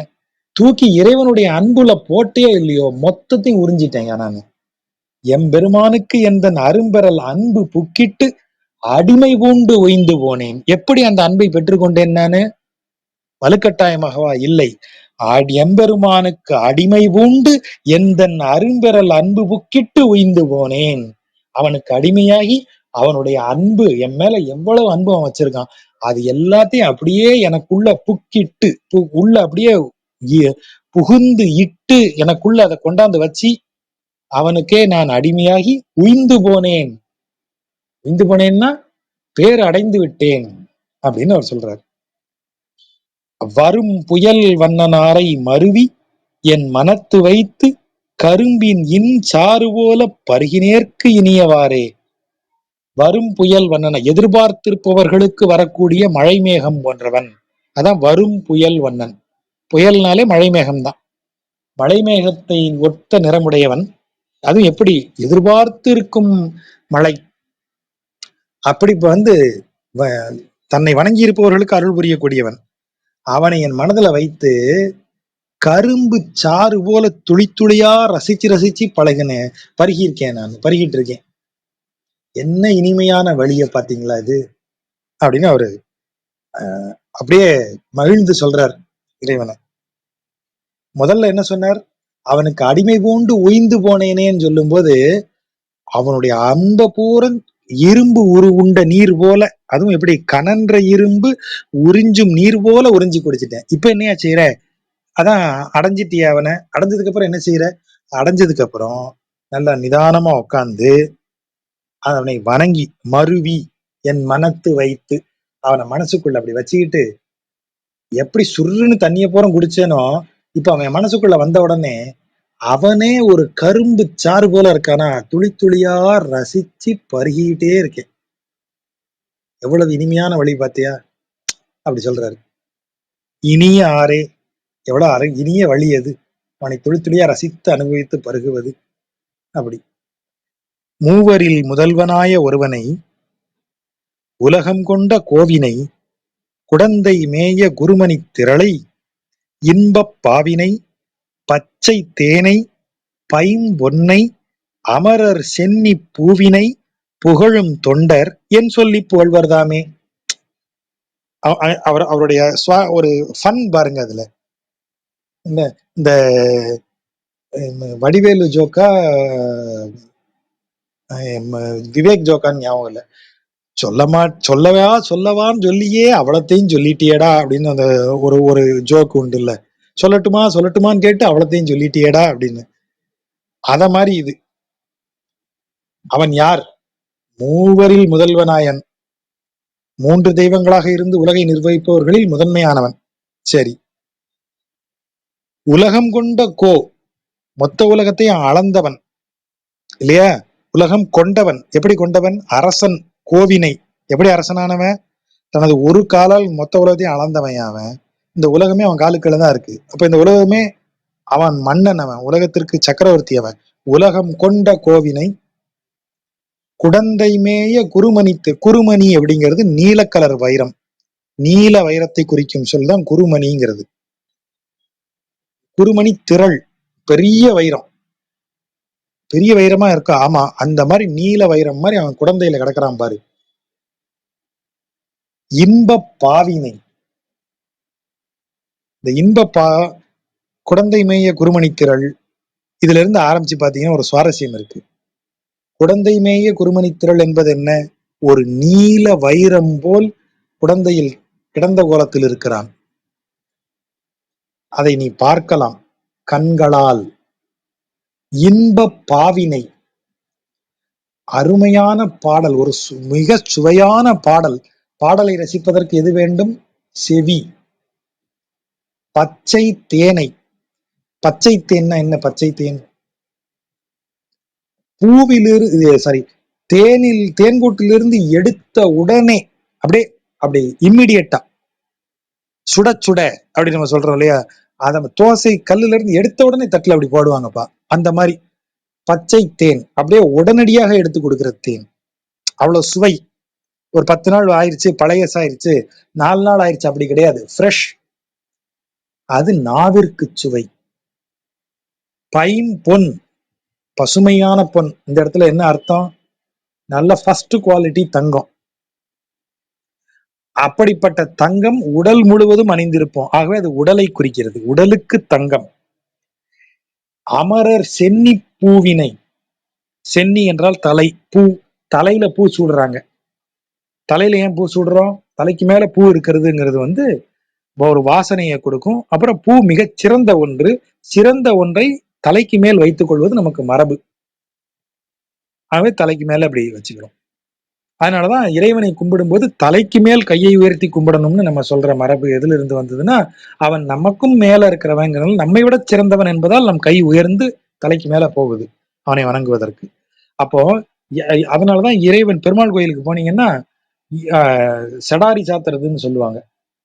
பட்டாச்சாரியார் முதல்ல நமக்கு என்ன கொடுப்பார்? கற்பூர ஆரத்தி காட்டுவாரு. அப்புறம் தீர்த்தம் கொடுப்பாரு. தீர்த்தம் கொடுத்ததும் துளசி பிரசாதம் கொடுப்பாரு. தீர்த்தம் கொடுத்ததும் சடாரி கொடுப்பாரு. ஒரு இதை கொண்டு இப்படி தலையில இப்படி வைப்பாரு இல்லையா? அது இறைவனது திருப்பாதம். நிறைய பேர் பார்த்திருப்பீங்க. இன்னொரு முறை போகும்போது பாருங்க, அதுல அவனுடைய பாதம், திருப்பாதம் இருக்கும். அந்த சடாரிக்கு மேல அவனுடைய திரு பாதுகை. அதாவது இறைவன் பாதத்தை நம்ம தலையில சூட்டிக்கிறோம்னு அர்த்தம். அப்ப தலையில் சூடும் மலர் போல் மனம், தலையில சூடுற மலர் தலைக்கு அழகு, தலைக்கு சிறப்பை கொடுப்பது, தலைக்கு மனத்தை கொடுப்பது மலர். 2 பொருள் இருக்கு.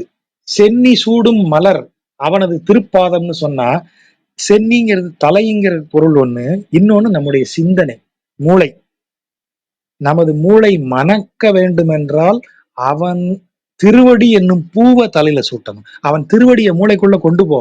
அவன் திருவடி என்னும் சிந்தனையை உனது சிந்தனைக்குள்ள கொண்டு போ. அப்போ உனக்கு அது மணக்கும். அதான் அந்த வார்த்தை. அமரர் சென்னி பூவினை. இப்போ 5 உள்ள வந்துருச்சு பாருங்க. குருமணி திரளாகிய காட்சி, இன்ப பாவாகிய செவி, செவி இன்பம், பச்சை தேனாகிய சுவை இன்பம், பைம்பொன்னாகிய மெய் இன்பம், அமரர் சென்னிப்பூ எனப்படும் கந்தம், அதாவது நறுமணத்திற்குரிய இன்பம் ஆகிய அனைத்தையும் இப்படியெல்லாம் இருக்காம, இப்படியெல்லாம் சொல்லி புகழும் தொண்டர்கள் இருக்கிறாங்க. இன்னும் என்னென்னலாம் சொல்லித்தான் இவரை புகழ்வாங்க? என் சொல்லி புகழ்வார்தாமே, இன்னும் என்னெல்லாம் சொல்லி இவரை புகழ முடியும் தெரியலையே, லிஸ்ட் பெருசா போகும் போல தெரியுதே, அப்படி சொல்றாரு. இம்மையை மறுமை தன்னை, இம்மைனா இப்போது பிறந்திருக்கிற இந்த பிறவிக்குரிய நன்மையை தருபவன். ஆகவே நீங்க மதுரைக்கு போனீங்கன்னா மீனாட்சி அம்மன் கோயிலை பார்த்துட்டு பக்கத்திலேயே தான் கூடலழக பெருமானும் இருக்காரு. அவரை பார்த்தீங்கன்னா அதுக்கும் பக்கத்துலதான் இம்மையில் நன்மை தருவார் கோயில்னு இருக்கு. சிவன் கோயில், சிவகங்கை சமஸ்தானத்துக்கு உட்பட்ட கோயில், சிறிய சிவன் கோயில் தான். அந்த கூடலழக பெருமாள் கோயிலுக்கு கொஞ்சம் பக்கம்தான். இம்மையில் நன்மை தருவார் அவர், இப்பிறவியில் நன்மை தருவக்கூடியவர். இன்னைக்கு போய் வணங்கினா இன்னைக்கு நன்மை தருவார். அப்படி அதான் இம்மையில் அப்படின்னா இப்பிறவியில்.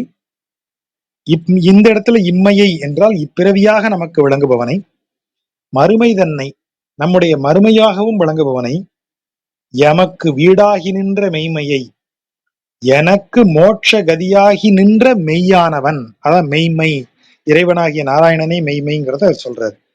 இப்பிறவி, அடுத்த பிறவி, எனக்கு மோட்சகதியாக நிற்கக்கூடிய நிரந்தரமான இது உண்மை. அப்படிப்பட்டவன் எங்க இருக்கான்?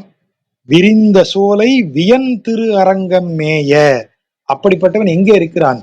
பரந்த சோலைகளும் வியன், வியன் என்றால் மிக மிக அழகிய, மார்வலஸ் சொல்லக்கூடிய வார்த்தை ஒண்ணு இருக்கும் இல்லையா, அந்த தான் வியன் அப்படின்னு. நாம எல்லாம் பார்க்கிறவங்க எல்லாம் வியந்து போற அளவுக்கு அழகிய அப்படிங்கிற பொருள். அப்படிப்பட்ட திருவரங்கத்தில் மேய, வசிக்கிற, உரைகிற, செம்மையை, செம்மையானவனை, கருமை தன்னை, கருமை நிறம் கொண்டவனை. அவன் நிறம் கருமை, அவன் குணம் செம்மை. ஆகவே செம்மையை, கருமை தன்னை, ஒன்று குணபாவத்தை குறிப்பது, இன்னொன்று ரூபபாவம், அவனுடைய வடிவத்தை குறிப்பது.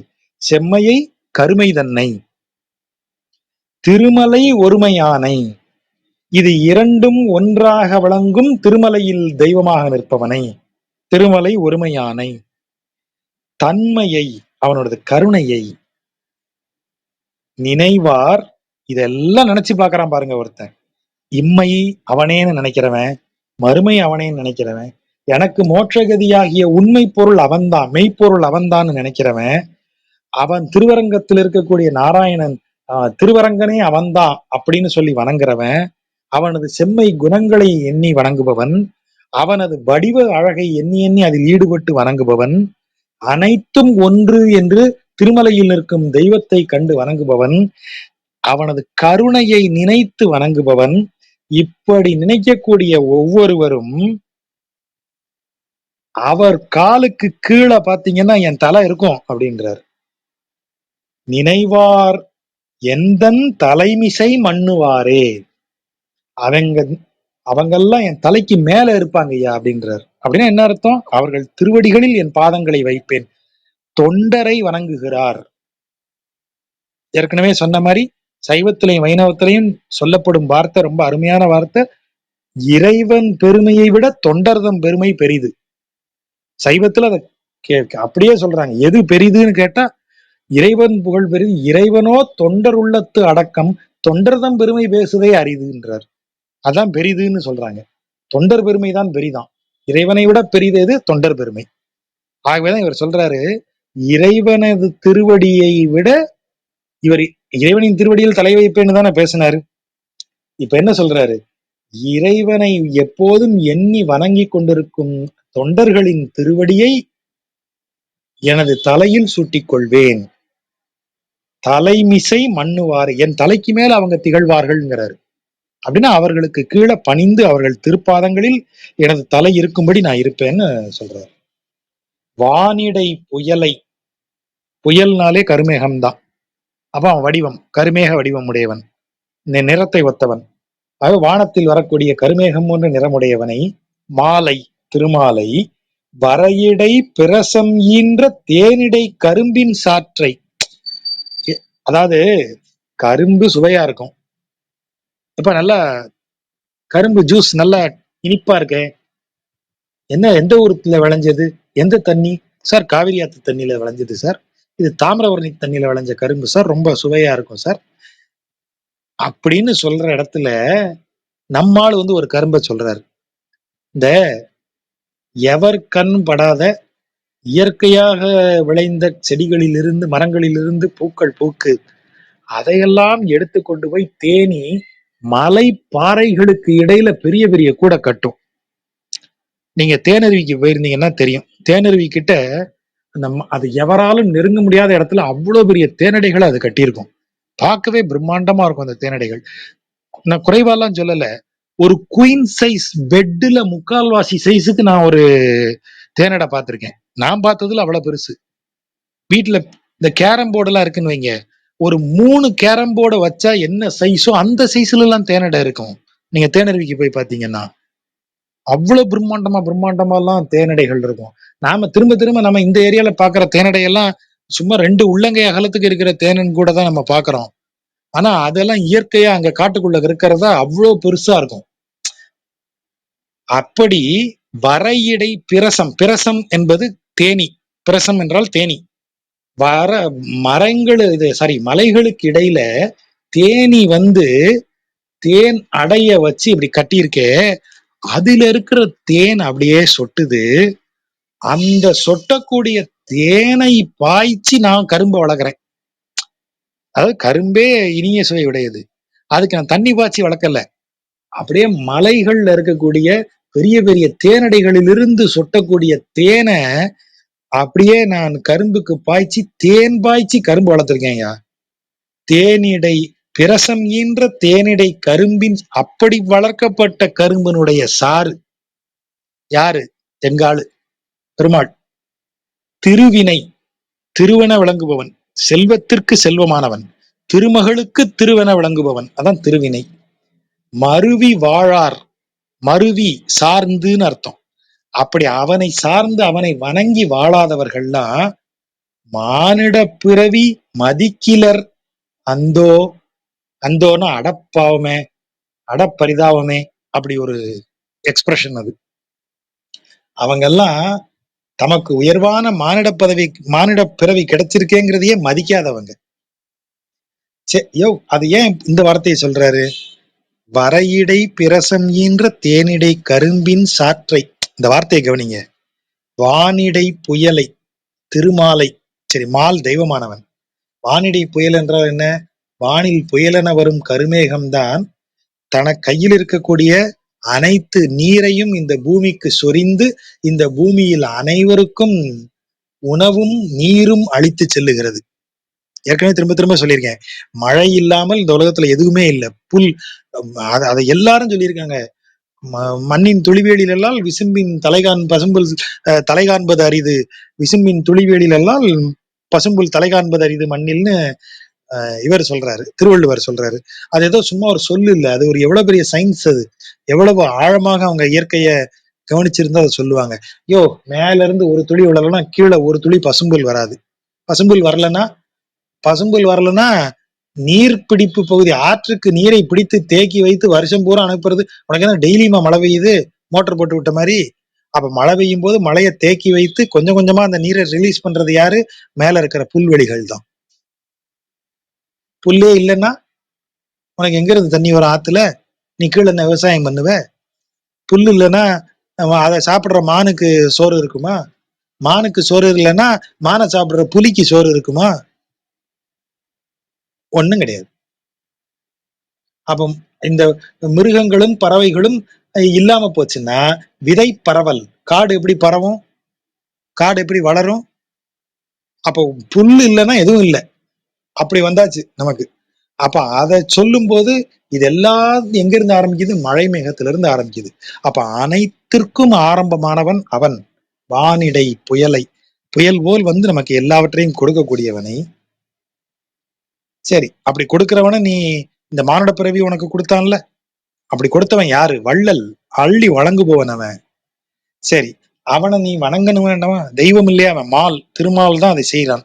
அவனை வணங்கணுமே. அவனை வணங்குறது கஷ்டமா இருந்தா நீ வணங்காம இருக்கேன்னு சொல்லலாம். இல்லைங்க, அவரை வணங்குனா பேக் போன்ல பெயின் வருதுங்க, அவரை வணங்கியாச்சுன்னா ஹார்ட் அட்டாக் வந்துருதுங்க, அவரை வணங்க சுகர் லெவல் ஏறுதுங்கன்னு நீ ஏதாவது ஒரு ப்ராப்ளத்தை சொல்லு, அப்பவாவது கொஞ்சம் சரின்னு சொல்லலாம். ஆனா அவனை வணங்குறது எப்படி இருக்கு? தேனிடை கரும்பின் சாறு போல் இருக்கிறது. ஏண்டா, அவனை வணங்குறது தேன்லயே விளைவிச்ச ஒரு கரும்பு ருசிக்க அவனுக்காவது கசக்குமாடா? அவ்வளவு சுவையா இருக்கு அவனை வணங்குவது. அப்படி சுவையாக இருக்கக்கூடியவனை கூட நீ வணங்காமல், நீ செல்வம் ஐஸ்வர்யமா வேற இருக்கான், திருவினை. சரியா? டேஸ்ட் மட்டும் இருந்தா போதுமா? வேற வசதி வாய்ப்பு வேண்டாமா? ஐயோ, அவன் தாண்டா பெருஞ்செல்வம், பெரும் செல்வமாக விளங்குகிறான், வள்ளலென விளங்குகிறான், அனுபவிப்பதற்கு தேன் பாய்ச்சி வளர்த்த கரும்பின் சாறு போல் சுவையுடையவனா இருக்கான். இது எதையும் மதிக்கலன்னு வையேன், இதை நீ கவனிக்கவே இல்லைன்னு வையேன், உனக்கெல்லாம் எதுக்கு மானிட பிறவி? நீ உன் பிறவியை மதிக்கவே இல்லை, உன் பிறவியை வீணடிக்கிறாய். திருவினை மருவி வாழார் மானிடப் பிறவி அந்தோ, அந்தோனா ஐயோ போச்சே அப்படின்னு சொல்றது. மதிக்கிலர், உன் பிறவியை நீயே மதிக்கல. அப்ப நீ எதை நோக்கி ஓடுற? தத்தம் ஊனிடை குரம்பை வாழ்க்கைக்கு உறுதியே வேண்டினாரே. குரம்பைனா குடிசைன்னு ஒரு பொருள் இருக்கு, சிறு குடிசை. குடிசையிலேயே சிறு குடிசை தான் குரம்பை. குரம்பை புல்லுன்னே ஒரு புல்லு உண்டு, அது இந்த ஒத்த குடிசையா இருக்கும், ஒத்த ரூம் குடிசை. குடிசையிலேயே ரெண்டு பக்கமும் இப்படி சரிவு மாதிரி போட்டு முக்கோணம் சைஸ்ல கூரை போடுறது ஒண்ணு உண்டு. குரம்பைனா Fully ஒரே ஒரு charged, சர்க்கிள் battery fully அப்படி இந்த charged. Unplug கோள charger. வடிவில் ஸ்பியர் வடிவில், ஸ்பியரை கொஞ்சம் மேல தூக்கினா அதுக்கு ஏதோ ஒரு வடிவம் உண்டு. முக்கோணத்தை கோலமாக்கினால் அதுக்கு அந்த வடிவத்துக்கு ஒரு பேர் உண்டு, நான் மறந்துட்டேன். அத மாதிரி இருக்கும் அந்த வடிவ, கிட்டத்தட்ட கொடை மாதிரி இருக்கும். அந்த கொடை மாதிரி இருக்கிறத சுத்தி இந்த புல்லைதான் மேய்வாங்க, அது குரம்ப புல்னு சொல்லுவாங்க. குறிப்பா திருவண்ணாமலை ஆற்காடு பகுதியில் அது நிறைய உண்டு, அந்த குரம்ப புல். அந்த குரம்பை புல் என்பது அந்த புல்லால் வேயப்படுவதால் அது குரம்பைன்னு சொல்லப்பட்டது. அந்த குரம்பை மாதிரி இந்த உயிர் வந்து தங்கி போற உடல் இது. குரம்பைக்கு உடல்னு ஒரு பொருளும் உண்டு, வீடு, இந்த குடிசை வீடு, சிறு குடிசை வீடுங்கிற பொருளும் உண்டு. அப்போ இந்த ஊனிடை குரம்பை, இந்த ஊனால் ஆகிய இந்த வீடு, இந்த சிறு வீட்டுக்குள்ள இந்த ஆன்மா வந்து தங்குதே, அதுக்கு உறுதிய வேண்டி திரியறிய, அதை நிரந்தரமாக்கணும்னு சொல்லி தெரிஞ்சுக்கிட்டு இருக்கானோ. இறைவனை வணங்குவதை விட்டுவிட்டு மானுட பிறவியை மதிக்காம இந்த உடம்ப பிடிச்சுக்கிட்டு இப்படி திரியறிய, அதை நிரந்தரம்னு சொல்லி ஊனிடை குரம்பை வாழ்க்கைக்கு உறுதியே வேண்டினாரே, பிரயோஜனம் இல்லையேன்னு சொல்றாரு. உள்ளமோ ஒன்றில் நில்லாது. என் பிரச்சனை தான் சார், உள்ளம் ஒரு விஷயத்துல நிக்க மாட்டேங்குது, இறைவன் என்கிற ஒரு விஷயத்துல ஒன்றி நிற்பதில்லை என் மனம். உள்ளமோ ஒன்றில் நிற்காது, நில்லாது. ஓசையில் எரி நின்று உண்ணும் கொள்ளிமேல் எறும்பு போல குலையுமாள் எந்தன் உள்ளம் தெள்ளியீர். அப்போ உள்ளம் ஒரு ஒரு விதத்துல நிக்காம சடபடபடபடன் சத்தத்தோட பெருநெருப்பா எரிஞ்சுக்கிட்டு வரக்கூடிய ஒரு கம்புல மாட்டிக்கிட்ட ஒரு எறும்புக்கு என்ன மனப்பதட்டம் இருக்குமோ அத மாதிரி என் மனம் குழைந்து கிடக்கும் போது, எந்தன் உள்ளம் தெள்ளியீர், என் உள்ளத்தை தெளிய வைத்தவரே. இந்த உலகம், இந்த பிறப்பு, இந்த உலக வாழ்க்கையின் துன்பங்களை நினைச்சு நினைச்சு நான் நெருப்புக்குள்ள அகப்பட்டுக்கிட்ட எறும்பு மாதிரி பதறினேன், என்னுடைய உள்ளத்தை தெளிய வைத்தவரே, என் உள்ளம் தெள்ளியீர். இறைவனை சொல்றார். தேவர்க்கெல்லாம் தேவராய் உலகம் கொண்ட ஒள்ளியீர். தேவர்களுக்கெல்லாம் தேவராய் விளங்கி இந்த உலகத்தையெல்லாம் ஆண்டு கொண்டிருக்கிற ஒள்ளியீர், ஒளி படைத்தவரே, பரஞ்சோதியானவரே. உம்மையல்லால் எழுமையும் துணையிலோமே. இதுதான் சரண்டர். உம்மை தவிரங்கிற வார்த்தையை போடுறாங்களா, இறைவனுக்கு வேற யாரையும் இணை வைக்கல. அனன்ய கதித்துவம்னு பேரு சரணாகதிக்குரிய லட்சணத்துல. உம்மை அல்லால், ஏன் எத்தனை பிறவி கொடுத்தாலும் சரியா, எழுமையும் 7 பிறவி, அதான் எழுமை, 7 பிறவிக்கும் உன்னைய தவிர எங்களுக்கு வேறு துணை கிடையாது அப்படின்னு. அப்ப உள்ளத்தை தெளிய வைத்தவரேன்னு சொல்லிட்டு இந்த வரியை சொல்றாரு. அப்ப தெளிவாக அவர் பெற்றது எதை? இந்த வரியைதான். நீரே அனைத்து தெய்வங்களுக்கும் தெய்வம். அந்த 2 பாயிண்ட் எப்படி சொல்றாரு பாருங்க. உள்ளம் தெள்ளீர், எனது உள்ளத்தை தெளிய வைத்தீர். என்னத்தை அந்த தெளிந்ததால் எனக்கு வந்த அறிவு என்ன, அந்த தெளிவு என்ன? நம்பர் 1, நீ எத்தனை தெய்வத்தை என் முன்னாடி காமிச்சாலும் அந்த தெய்வங்களுக்கெல்லாம் தெய்வமாக விளங்கும் பரஞ்சோதி நீதான். அந்த வார்த்தையை பாருங்க.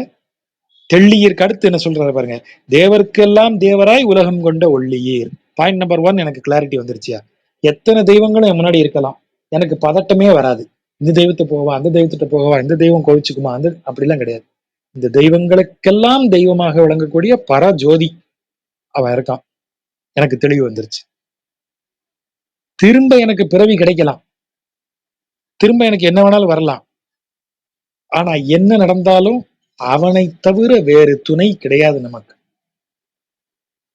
உம்மை அல்லால் எழுமையும் துணை இலோமே. அவ்வளவுதான், அவர் கிளாரிட்டி முடிஞ்சது.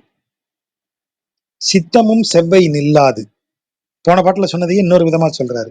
என்னுடைய சிந்தனையும் செவ்வையாகனா ஒரு ஆர்டரா, ஒரு ஒழுங்கா வராது. இப்ப நீங்க யோசிச்சு பாருங்களேன், நம்ம சித்தம், நமது சிந்தனை காலையில 6ல இருந்து 6:30 மணி வரைக்கும் நாம தமிழை பற்றி சிந்திப்போம். 6:31 6:50 வரைக்கும் நாம ஆங்கிலத்தை குறித்து சிந்திப்போம். இப்படி அட்டவணை போட்டு சிந்திக்க முடியுமா நம்மளால? கரெக்டா 1 மணி நேரம் நாம் இன்றைக்கு விசிஷ்டாத்வைதத்தை பற்றி சிந்திப்போம். இப்படி நம்ம மனம் நம்ம சொன்னபடி சிந்திக்கும். நாம என்ன ஆர்டர்ல சொன்னோமோ அதை சிந்திக்கும், வேற எதையுமே சிந்திக்காது. அப்படித்தானா? அந்த வார்த்தையை தான் சொல்றாரு, சித்தமும் செவ்வை நில்லாது. நீ அதை செம்மைப்படுத்த நினைச்சு பாரு, நீ ஒரு ஆர்டருக்குள்ள அதை கொண்டு வரப்பாரு, உன் சித்தம் நிக்காது, ஒரு ஆர்டருக்குள்ள நிக்காது. அது என்னத்தையாவது நினைச்சிட்டு போகும், நீ ஃபாலோ பண்ணிட்டு போகணும். இப்ப நாய வாக்கிங் கூட்டு போலாம், யானைய வாக்கிங் கூட்டு போக முடியுமா? கயிறை கட்டி யானை இழுக்கிற போக்குக்கு தான் நீ போகணும். சித்தம் யானையை வாக்கிங் கூட்டு போற மாதிரி, நாயை வாக்கிங் கூட்டு போனீங்கன்னா அது ஏதோ ஒரு பக்கம் இழுக்கும், நீங்க அப்படியே லீஷை பிடிச்சு ஒரு எழுத்து ஹை கம் ஹியர் அப்படின்னு கூட்டு வந்துடலாம். யானையை எங்க இருந்து கூட்டு வர்றது? அதனாலதான் சித்தமும் செவ்வை நில்லாது, சிந்தனை நாம் ஒழுங்குபடுத்தும் விதத்தில் அமையாது. என் செய்கேன் தீவினையேன், நான் என்ன செய்ய முடியும்? நான் பண்ண பாவம் அப்படி. என் செய்கேன் தீவினையேன். முத்து ஒளி மரகதமே. முத்து அப்படியே குளிர்ந்தவன், முத்தினுடைய தன்மை குளிர்ச்சி, குளிர்ந்தவன். ஒளி மரகதமே, மரகதம் ஒளிவிட்டு பிரகாசிப்பது. பிரகாசிப்பதுக்குள்ள என்ன இருக்கும்? நெருப்பு பிரகாசிக்கும் இல்லையா? இப்போ பயோ இலுமினேஷன் சொல்றோம். மின்மினி பூச்சியிலிருந்து வரக்கூடிய ஒளி விஞ்ஞானிகளை ரொம்ப ஆர்வமூட்டுகிறது. ஏன்? இதுவரைக்கும் இருக்கிற பிசிக்ஸினுடைய விதிப்படி ஒளி கொடுப்பது எல்லாம் கூடவே பை ப்ராடக்டா சூடுங்கிறதையும் உண்டு பண்ணும். வீட்டுல பல்பு எரிய விட்டுருக்கோம், பல்பு ஆஃப் பண்ண உடனே கை வச்சுக்கிற முடியுமா? சூடா இருக்கும். ஒளி கொடுக்கும் எதுவும் சூடையும் சேர்த்தே கொடுக்கும். ஆனா மின்மினி பூச்சிட்டு இருந்து வர்ற ஒளியில சூடு இல்லை. அதனாலதான் அதை பத்தி நிறைய ஆராய்ச்சி பண்றாங்க. அதை பத்தி ரொம்ப சுவாரஸ்யமான ஆராய்ச்சி எல்லாம் இருக்கு. அப்போ இங்க அவன் ஒளி வீசும் மரகதம்னு நான் சொல்லிட்டா, அதுக்கு முன்னாடியே அவன் ரொம்ப குளிர்ந்தவன்பா, மரகதம் போல ஒளியும் வீசுவான். ஆனா அதுக்கு முன்னாடியே என்ன சொல்லிட்டேன்? முத்து, குளிர்ந்தவன், தன்மை உடையவன், குளிர்ந்தவன். அதே நேரம் குளிர்ந்தவன்கிறனால கரிச்சட்டி மாதிரி இருக்க மாட்டான், ஆள் அப்படியே மின்னுவான். ஒளி வீசும் மரகதம், முத்து ஒளி மரகதமே, முழங்கு ஒளி முகில் வண்ணா. முகில் மேகம், மேகம் ஒளி, ஒரு என்ன சொல்றது, முழங்கும் ஓசை முழங்கிக் கொண்டு ஒளி வீசிக்கொண்டு மேகம் வருகிறது. எந்த மேகம் அப்படி வரும்? மின்னல் மின்னிக்கொண்டு இடி இடித்து கொண்டு வரும் மேகம். அதான் ஒளிமுகில், மின்னல் மின்னும் முகில். முழங்கு முகில், இடியோடு கூடிய முகில். அப்படின்னா என்ன அர்த்தம்? மழை மேகம். இடியும் மின்னலுமோடு கூடிய மேகம் மழை மேகம். அதன் வண்ணத்தை உடையவன். முழங்கு ஒளி முகில் வண்ணா. என் அத்த, அத்தனா அன்புக்குரியவனே. அத்தான் அப்படிங்கிறதுக்கு வேர் சொல் அத்த. அத்தனா அன்புக்குரியவனே. என் அத்த, நின் அடிமை அல்லால் யாதும் ஒன்று அறிகிலேனே. எனக்கு வேற அறிவே கிடையாதியா, உனக்கு அடிமையாக இருப்பதை தவிர எனக்கு வேற அறிவே கிடையாது, வேற ஒண்ணும் எனக்கு தெரியாது. பத்திமைக்கு அன்புடையேன் ஆவதே. பத்திமை என்றால் பரபக்தி. பக்தி செய்வதற்கு ஒரு அறிவு வேணும். ஆனா பாரு, எனக்கு உன்னது அடிமையாக இருப்பதை தவிர வேற எதுவும் எனக்கு தெரியாது. பக்தி செய்வதற்கு அன்பு உடையவனாக நான் எப்படி ஆவேன்? எப்படி ஆவது? பணியாய் எந்தாய். பணியாய்னா ஒரு ஒரு வேலை சொல்றது, பணித்தல், ஆர்டர் போடுறது, அல்லது சொல்றது, இதை செய் அப்படின்னு சொல்றது. பணித்தல், to guide, to order, to command. என்ன செய்யன்னு சொல்லு. எனக்கு உனக்கு அடிமையா இருக்க தவிர வேற எதுவும் தெரியாது. அவங்க பரபக்தி செய்யணும்னு சொல்றாங்க. இந்த பக்தி செய்யணும். அதுக்குரிய அன்பு என்கிட்ட இருக்கான்னு தெரியலையே. அதற்கு அன்புடைய நான் ஆவேனா? எப்படி ஆவது? நீதான் எனக்கு சொல்லணும். எந்தாய் இந்த இடத்துல என்ன சொல்லிட்டாரு பாருங்க. என் மேல் நீ கருணை கொண்டு இதை சொல்ல வேண்டும்ங்கிறாரு. இந்த பூமியில ஒருத்தன் மேல மிகுந்த கருணை உடையவர் யாரா இருக்க முடியும்? அவங்க அம்மாவா தான் இருக்க முடியும். அவன் அம்மாவுக்கு அவன் பிள்ளை மேல அவ்வளவு கருணை உண்டு. ஆகவே தனக்கு ஒரு வேலை ஆகணுங்கும் போது நம்மால் நீங்க எங்க அம்மா மாதிரி அப்படின்னு சொல்லிட்டா தட்டுல சோற கூட போடுவாங்க தாய்மார்கள். இப்பவும் அது உண்டு. இந்த எங்க ஃப்ரெண்ட்ஸ் வீட்ல எல்லாம் சாப்பிட உக்காந்தேன்னா என் தட்டுல கூட ஒரு அரைக்கரண்டி விழும். ஒண்ணும் இல்ல, அதுல ஒன்ன சாப்பிட்டு இதே மாதிரிதான் எங்க அம்மா வச்சதும் இருக்கும்னு ஒரு சும்மா ஒரு டயலாக் விட்டா போதும், உங்க தட்டுல கூட ஒரு கரண்டி வந்து விழும். அந்த பரிமாறுற செகண்ட்ல எனக்கு பரிமாறுறவங்க எனக்கு அம்மா ஆயிடுவாங்க. தாயை விட கருணை உள்ளவர்கள் யாரு? அதனாலதான் எனக்கு ஒரு வழி சொல்லு என் தாய் போன்றவனேன்னு அவன்கிட்ட போய் சரண்டர் ஆயிட்டாரு. எந்தாய் பத்திமைக்கு அன்புடைய ஆவதே பணியாய் ஒரு வார்த்தை சொல்லியா. ஏன்னா எனக்கு சித்தமும் செவ்வையும் இல்லாது என்ன செய்ய, நான் ஒரு தீவினையேன், அவ்வளவு பாவம் பண்ணியிருக்கேன். நீ யாரு?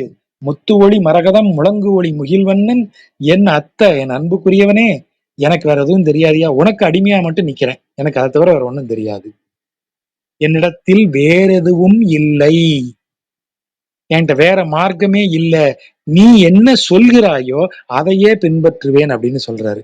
இதுதான் சரணாகதிக்குரிய 2வது லட்சணம், ஆகிஞ்சன்யம் அப்படின்னு சொல்றது. அனன்யகதித்துவத்தை முன்னாடி சொன்னாரு. தேவர்க்கெல்லாம் தேவராய் உலகம் கொண்ட ஒள்ளீராய் விளங்கும் நீர் உண்மையல்லால் எளிமையும் துணையிலோமே, உன்னை தவிர எனக்கு வேற யாரும் கிடையாதுன்னு சொல்லிட்டு இங்க என்ன சொன்னாரு, வேற மார்க்கமே எனக்கு கிடையாதுன்ட்டாரு இந்த பாட்டுல. எனக்கு வேற ஒண்ணுமே தெரியாதுன்ட்டாரு. வேற மார்க்கம் ஏதாவது இருக்கா? ஐயா எனக்கு அதெல்லாம் ஒண்ணுமே தெரியாதியா, உனக்கு நான் அடிமை, அது மட்டும்தான் எனக்கு தெரியும், மற்றபடி பக்திக்கு எப்படி அன்பு செய்யணும்னு நீ தான் எனக்கு சொல்லணும்ட்டாரு. அதுதான் ஆகிஞ்சன்யம் அப்படின்னு சொல்றது. சோ இது அனன்யகதித்துவம். அந்த 9வது பாட்டு, சரி ஆமா 9வது பாட்டு அனன்யகதித்துவம், 10வது பாட்டு ஆகிஞ்சன்யத்தை குறிக்கக்கூடியது. இப்படியாக இந்த 10 பாடல்கள்ல சொல்லியிருக்காரு. மீதி 10 பாட்டை அடுத்த இதுல பார்க்கலாம். இப்ப பார்த்து பொறுமையா கேட்ட நண்பர்களுக்கு நன்றி. நன்றி ஜார்ஜா.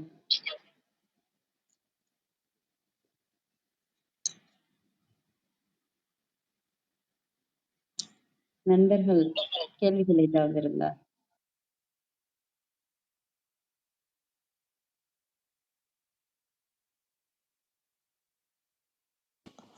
வணக்கம் ராஜகோபாலன் சார். ரொம்ப அருமையா இருக்கு. இது உங்களோட இது யூடியூப்ல இருக்கா? ஆமாங்க. ஈழம்னு ஒரு யூடியூப் சேனல் இருக்கு. நீங்க இந்த குரூப்ல இருக்கீங்களா? பிரபந்தம் வாட்ஸ்அப் குரூப்ல? பிரபந்தம் வாட்ஸ்அப் குரூப்ல இல்ல மேம். நான் அ அ உங்களுக்கு மெசேஜ் பண்றேன். என்னோட வாட்ஸ்அப் நம்பர் ஆட் பண்ணிடுறீங்களா? சரி. ஓகே. அந்த யூடியூப் லிங்க் நீங்க கொஞ்சம் ஷேர் பண்ண முடியுமா? அதான் அந்த வாட்ஸ்அப் குரூப் வந்தீங்கனாலே ஷேர் பண்ணுவாங்க. டெய்லி ஆ. இது முடிஞ்ச உடனே ஷேர் பண்ணிடுவாங்க. நீங்க ஃபாலோ சரி. பண்ணுங்க. ரொம்ப ரொம்ப ரொம்ப நன்றி. ரொம்ப அருமையா இருக்கு. நான் நெறைய பிரபந்தம் கேட்பேன். நெறைய உபன்யாசம் கேட்பேன். ஆனா, ராஜகோபாலன் சார்து ரொம்ப அருமையா இருக்கு. அது ரொம்ப என்ன போன்றவர்களுக்கு எளிமையா தமிழையும், அந்த அர்த்தத்தையும் அ அ அண்டர்ஸ்டாண்ட் பண்ணிக்க முடியுது. இன்னொன்று எனக்கு ரொம்ப பயம் எப்பவுமே, இதெல்லாம் நம்பளால படிக்க முடியாது அப்படின்னு ஓடிடுவேன். பட் இப்ப எனக்கு கொஞ்சம் கான்ஃபிடன்ஸ் வருது. படிச்சிட முடியும் அப்படின்னு. ரொம்ப நன்றி sir. Thank you so much. நன்றி. நீங்க இன்னைக்குதான் முதல் முறையா வரீங்களா? இல்ல வருவேன், வருவேன். யூசுவலா பாதுகா ஆ, சகஸ்ரம் கிளாஸ் நடக்கும் இப்போ எனக்கு. ஸோ அந்த கிளாஸ் முடிஞ்சுட்டு சரி. நான் எட்டி பார்ப்பேங்க. அப்போ ஆல்மோஸ்ட் முடியிற நேரத்துல தான் இருக்கும். ஸோ சம்டைம்ஸ் ரீப்ளேல போய் உங்களது பழசெல்லாம் கேட்பேன் நானு. பட் இருந்தாலும் ரீப்ளேல கேட்கறத விட யூடியூப்ல இருந்ததுன்னா இன்னும் ஈஸியா இருக்குமேன்றதுக்காக தான் கேட்டேன் நானு. ஸோ ரொம்ப நன்னா இருக்கு சார். ரொம்ப ரொம்ப நல்லா இருக்கு. இது மாதிரி சர்வீசஸ் ரொம்ப உங்களுக்கு ஒரு பெரிய குடுப்பனை, எங்களுக்கும் ஒரு பெரிய குடுப்பனை. இந்த மாதிரி ஒரு சத்சங்கம் அமைஞ்சதும் ஒரு பெரிய குடுப்பனை. ரொம்ப என்ஜாயபிளா இருக்கு. I can say that. Thank you so much for this. நன்றி. தொடர்ந்து வாங்க. எல்லா நண்பர்களும் இதை செய்யலாம். அவங்க விஜி, ஜமீலா, உமா இவங்க எல்லாரும் தான் அதை யூடியூப்ல தொடர்ந்து எடுத்து போட்டு அந்த முதல் பாசுரத்துல இருந்து இப்போ வரைக்கும் இப்போ என்ன இன்னைக்கு 2040 பாட்டு வந்திருக்கோம். 2040 பாட்டுக்கும் சொன்னதை அவங்க விடாம எடுத்து போட்டு எல்லாத்தையுமே யூடியூப்ல வச்சிருக்காங்க. ஸோ நண்பர்களுக்கு தான் அந்த பெருமை. நன்றி. மேடம் இதோ கீழே யூடியூப் சேனல் லிங்க் கொடுத்துருக்கேன். நீங்க அப்படியே கூட ஓபன் பண்ணி பார்க்கலாம். நீங்க நம்பர் கொடுங்க, நான் ஆட் பண்ணி விடுறேன்.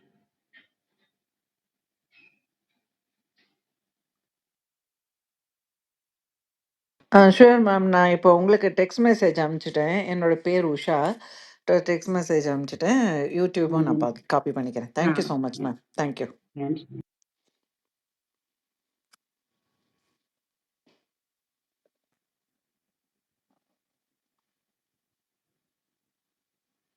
இது முக்கியமா நிறைய வராங்க. ஆனா தெரியலன்றது, இதுக்கு என்ன பண்ணணும்னு எனக்கு தெரியல. இல்ல.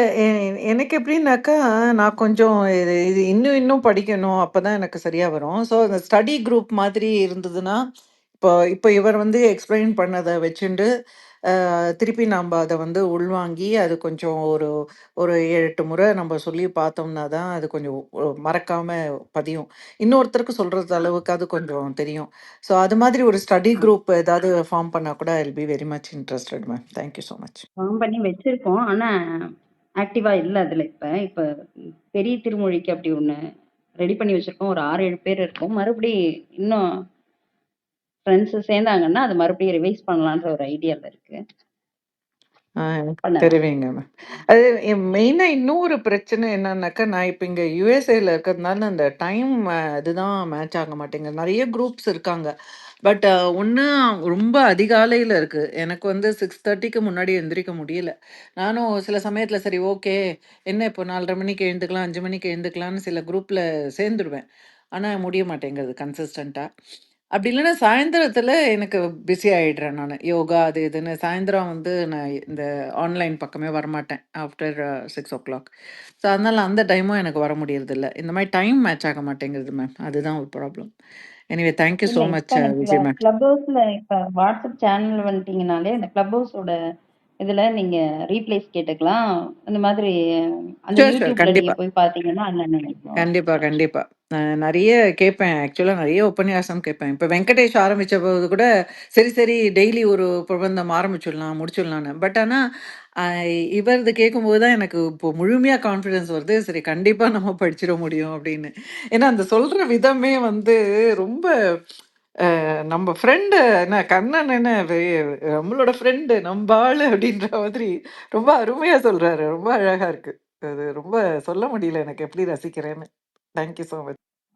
அதனாலதான் மேம் எங்களால 2000 பாடலை தாண்ட முடியுது. ஜாஜா இல்லைன்னா அது நடந்திருக்காது. ஏன்னா அவரோட அந்த சொல் முறைன்னு இருக்குல்ல, அதுதான் எல்லாரையும் இங்க கொண்டு வந்துகிட்டே இருக்கு அப்படின்னு நான் நினைக்கிறேன். இன்னைக்கு இன்னைக்கு வந்து ஒண்ணும் ஒரு ஒரு சுவை ஏறிக்கிட்டே போய் 10 முடிஞ்சிச்சா அப்படின்னு இருந்தது இன்னைக்கு.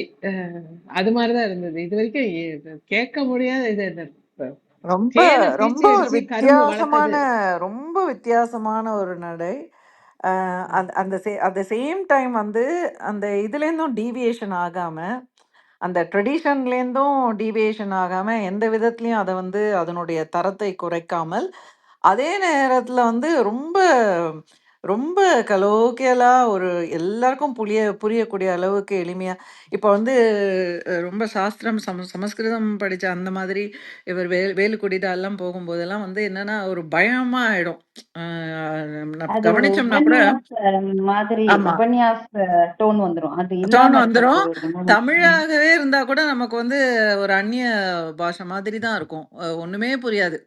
அ ஆனா ராஜகோபாலன் சார் சொல்லும்போது அவ்ளோ அருமையா இருக்கு. அவ்ளோ அருமையா இருக்கு. ரொம்ப இது பெஸ்ட்டு. எனக்கு மொத்தமும் இதுவரைக்கும் நான் கேட்டது பிரபந்தங்கள்லயே முடிஞ்ச பெஸ்ட்டு வந்து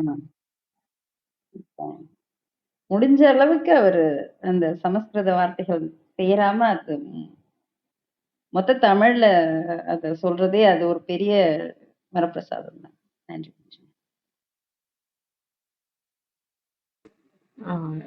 சார் ஒரே ஒரு இதுல டவுட்டு. எல்லா இடத்துலயும் நீங்க பாத்தீங்கன்னா நம்ம நார்மலா மரகதமேன்னு தானே சொல்றோம். மரதகமேன்னு இருக்கே சார். ரெண்டு மீனிங் ஒண்ணா இருந்தாலும் நிறைய இடத்துல அது ஒரு இதுக்காகவா? ஆமா, அது அந்த மரதகமேன்னு இருக்கக்கூடியது மரகதத்தை மரதகம் எனவும் சொல்லலாம் அப்படின்னு ஒரு வரியில தாண்டி போயிடுறாங்க. அது எதனாலன்னு நானும் அதை தனியா தான் வேற ஏதாவது இருக்கான்னு பார்க்கணும். அதாவது ஸ்பெல்லிங் மிஸ்டேக்கா இருக்கக்கூடிய வாய்ப்பு உண்டு. கூடவே நமக்கு சில நேரங்கள்ல இந்த மாதிரி ஒரு எழுத்து முன்னும் பின்னுமா மாறி வரக்கூடிய அமைப்பையும் ஏற்றுக்கொள்வார்கள். ஆகவே அது மரகதமேங்கிறது தான் மரதகமேன்னு வந்திருக்கு அப்படின்னு நம்ம பார்க்கலாம். பட் நீங்க நான் கூடுதலா வேணா பார்த்து சொல்றேன் அது எதனால அப்படி இருக்குன்னு. இதோ இப்போ நம்ம அந்த திருச்சாழில் இதுல சொன்ன போது கூட, ஏன்னா நம்ம அந்த சந்தஸ்ல சொல்லும் போது நம்ம பார்க்கும்போது மரகதம்னு சொல்லி முடிச்சிடுவோம். பெரியவாச்சாம்பிள்ளை விளக்கத்திலையுமே மரகதம்னு தான் அதை சொல்றாரு. அவர் அதை அதுக்கு ஸ்பெஷல் மீனிங் எதுவும் கொடுக்கல. மரகதமே 1879 பதிப்பிக்கப்பட்ட ஒரு திருக்குறுந்தாண்டகத்தினுடைய விளக்க உரை புத்தகம் தான் நான் ரெஃபர் பண்றது, பெரியவாச்சாம்பிள்ளையோடது தான். நம்ம ஏற்கனவே நான் முன்னாடியே சொல்லியிருப்பேன் நினைக்கிறேன், நிறைய நாயுடுக்கள் பிரபந்தத்துக்காக நிறைய செய்திருக்கிறாங்க. என்னுடைய ரெஃபரன்ஸ் புக் திருக்குறுந்தாண்டகம் தாத தேசிக தாத்தாச்சாரிய சுவாமி அவர்கள், அவர் மேல்பாக்கம் வகைரா, அவரை அவர் தான் மெயினா பரிசோதித்து கிருஷ்ணசாமி நாயுடு, ஆவுல கிருஷ்ணசாமி நாயுடு, அந்தல மூர்த்தி நாயுடு ஆகியோர்களால் சென்னை மலைச்சாலை கார்டியன் அச்சுக்கூடத்தில் 1879 பப்ளிஷ் பண்ணப்பட்ட புக் அது. ஆகவே அப்ப இந்த மாதிரி ஒவ்வொரு எழுத்துக்கும் அவங்க பொருள் சொல்லக்கூடிய அளவிற்கு சொல்லுவாங்க. அப்படி பார்க்கக்கூடிய இதுல நிச்சயமா இது ஒரு ஒரு தனி வித்தியாசமான சொல்லா இருந்தா நிச்சயம் அதுக்கு பொருள் எடுத்து சொல்லியிருப்பாங்க.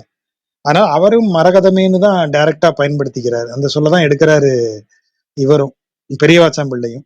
ஆகவே அது சும்மா ஒரு மாத்தி போட்டதுதான்னு எடுத்துக்கிறேன். அதுக்கு எதுவும் ஸ்பெஷல் மீனிங் இல்ல, இருந்திருந்தா இவங்க மென்ஷன் பண்ணிருப்பாங்கிறதுனால அப்படியே எடுத்துக்கிறேன்.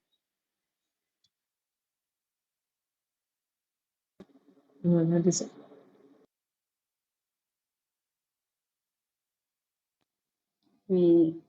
வெற்றி சார், ஆனந்த்குமார் சார்.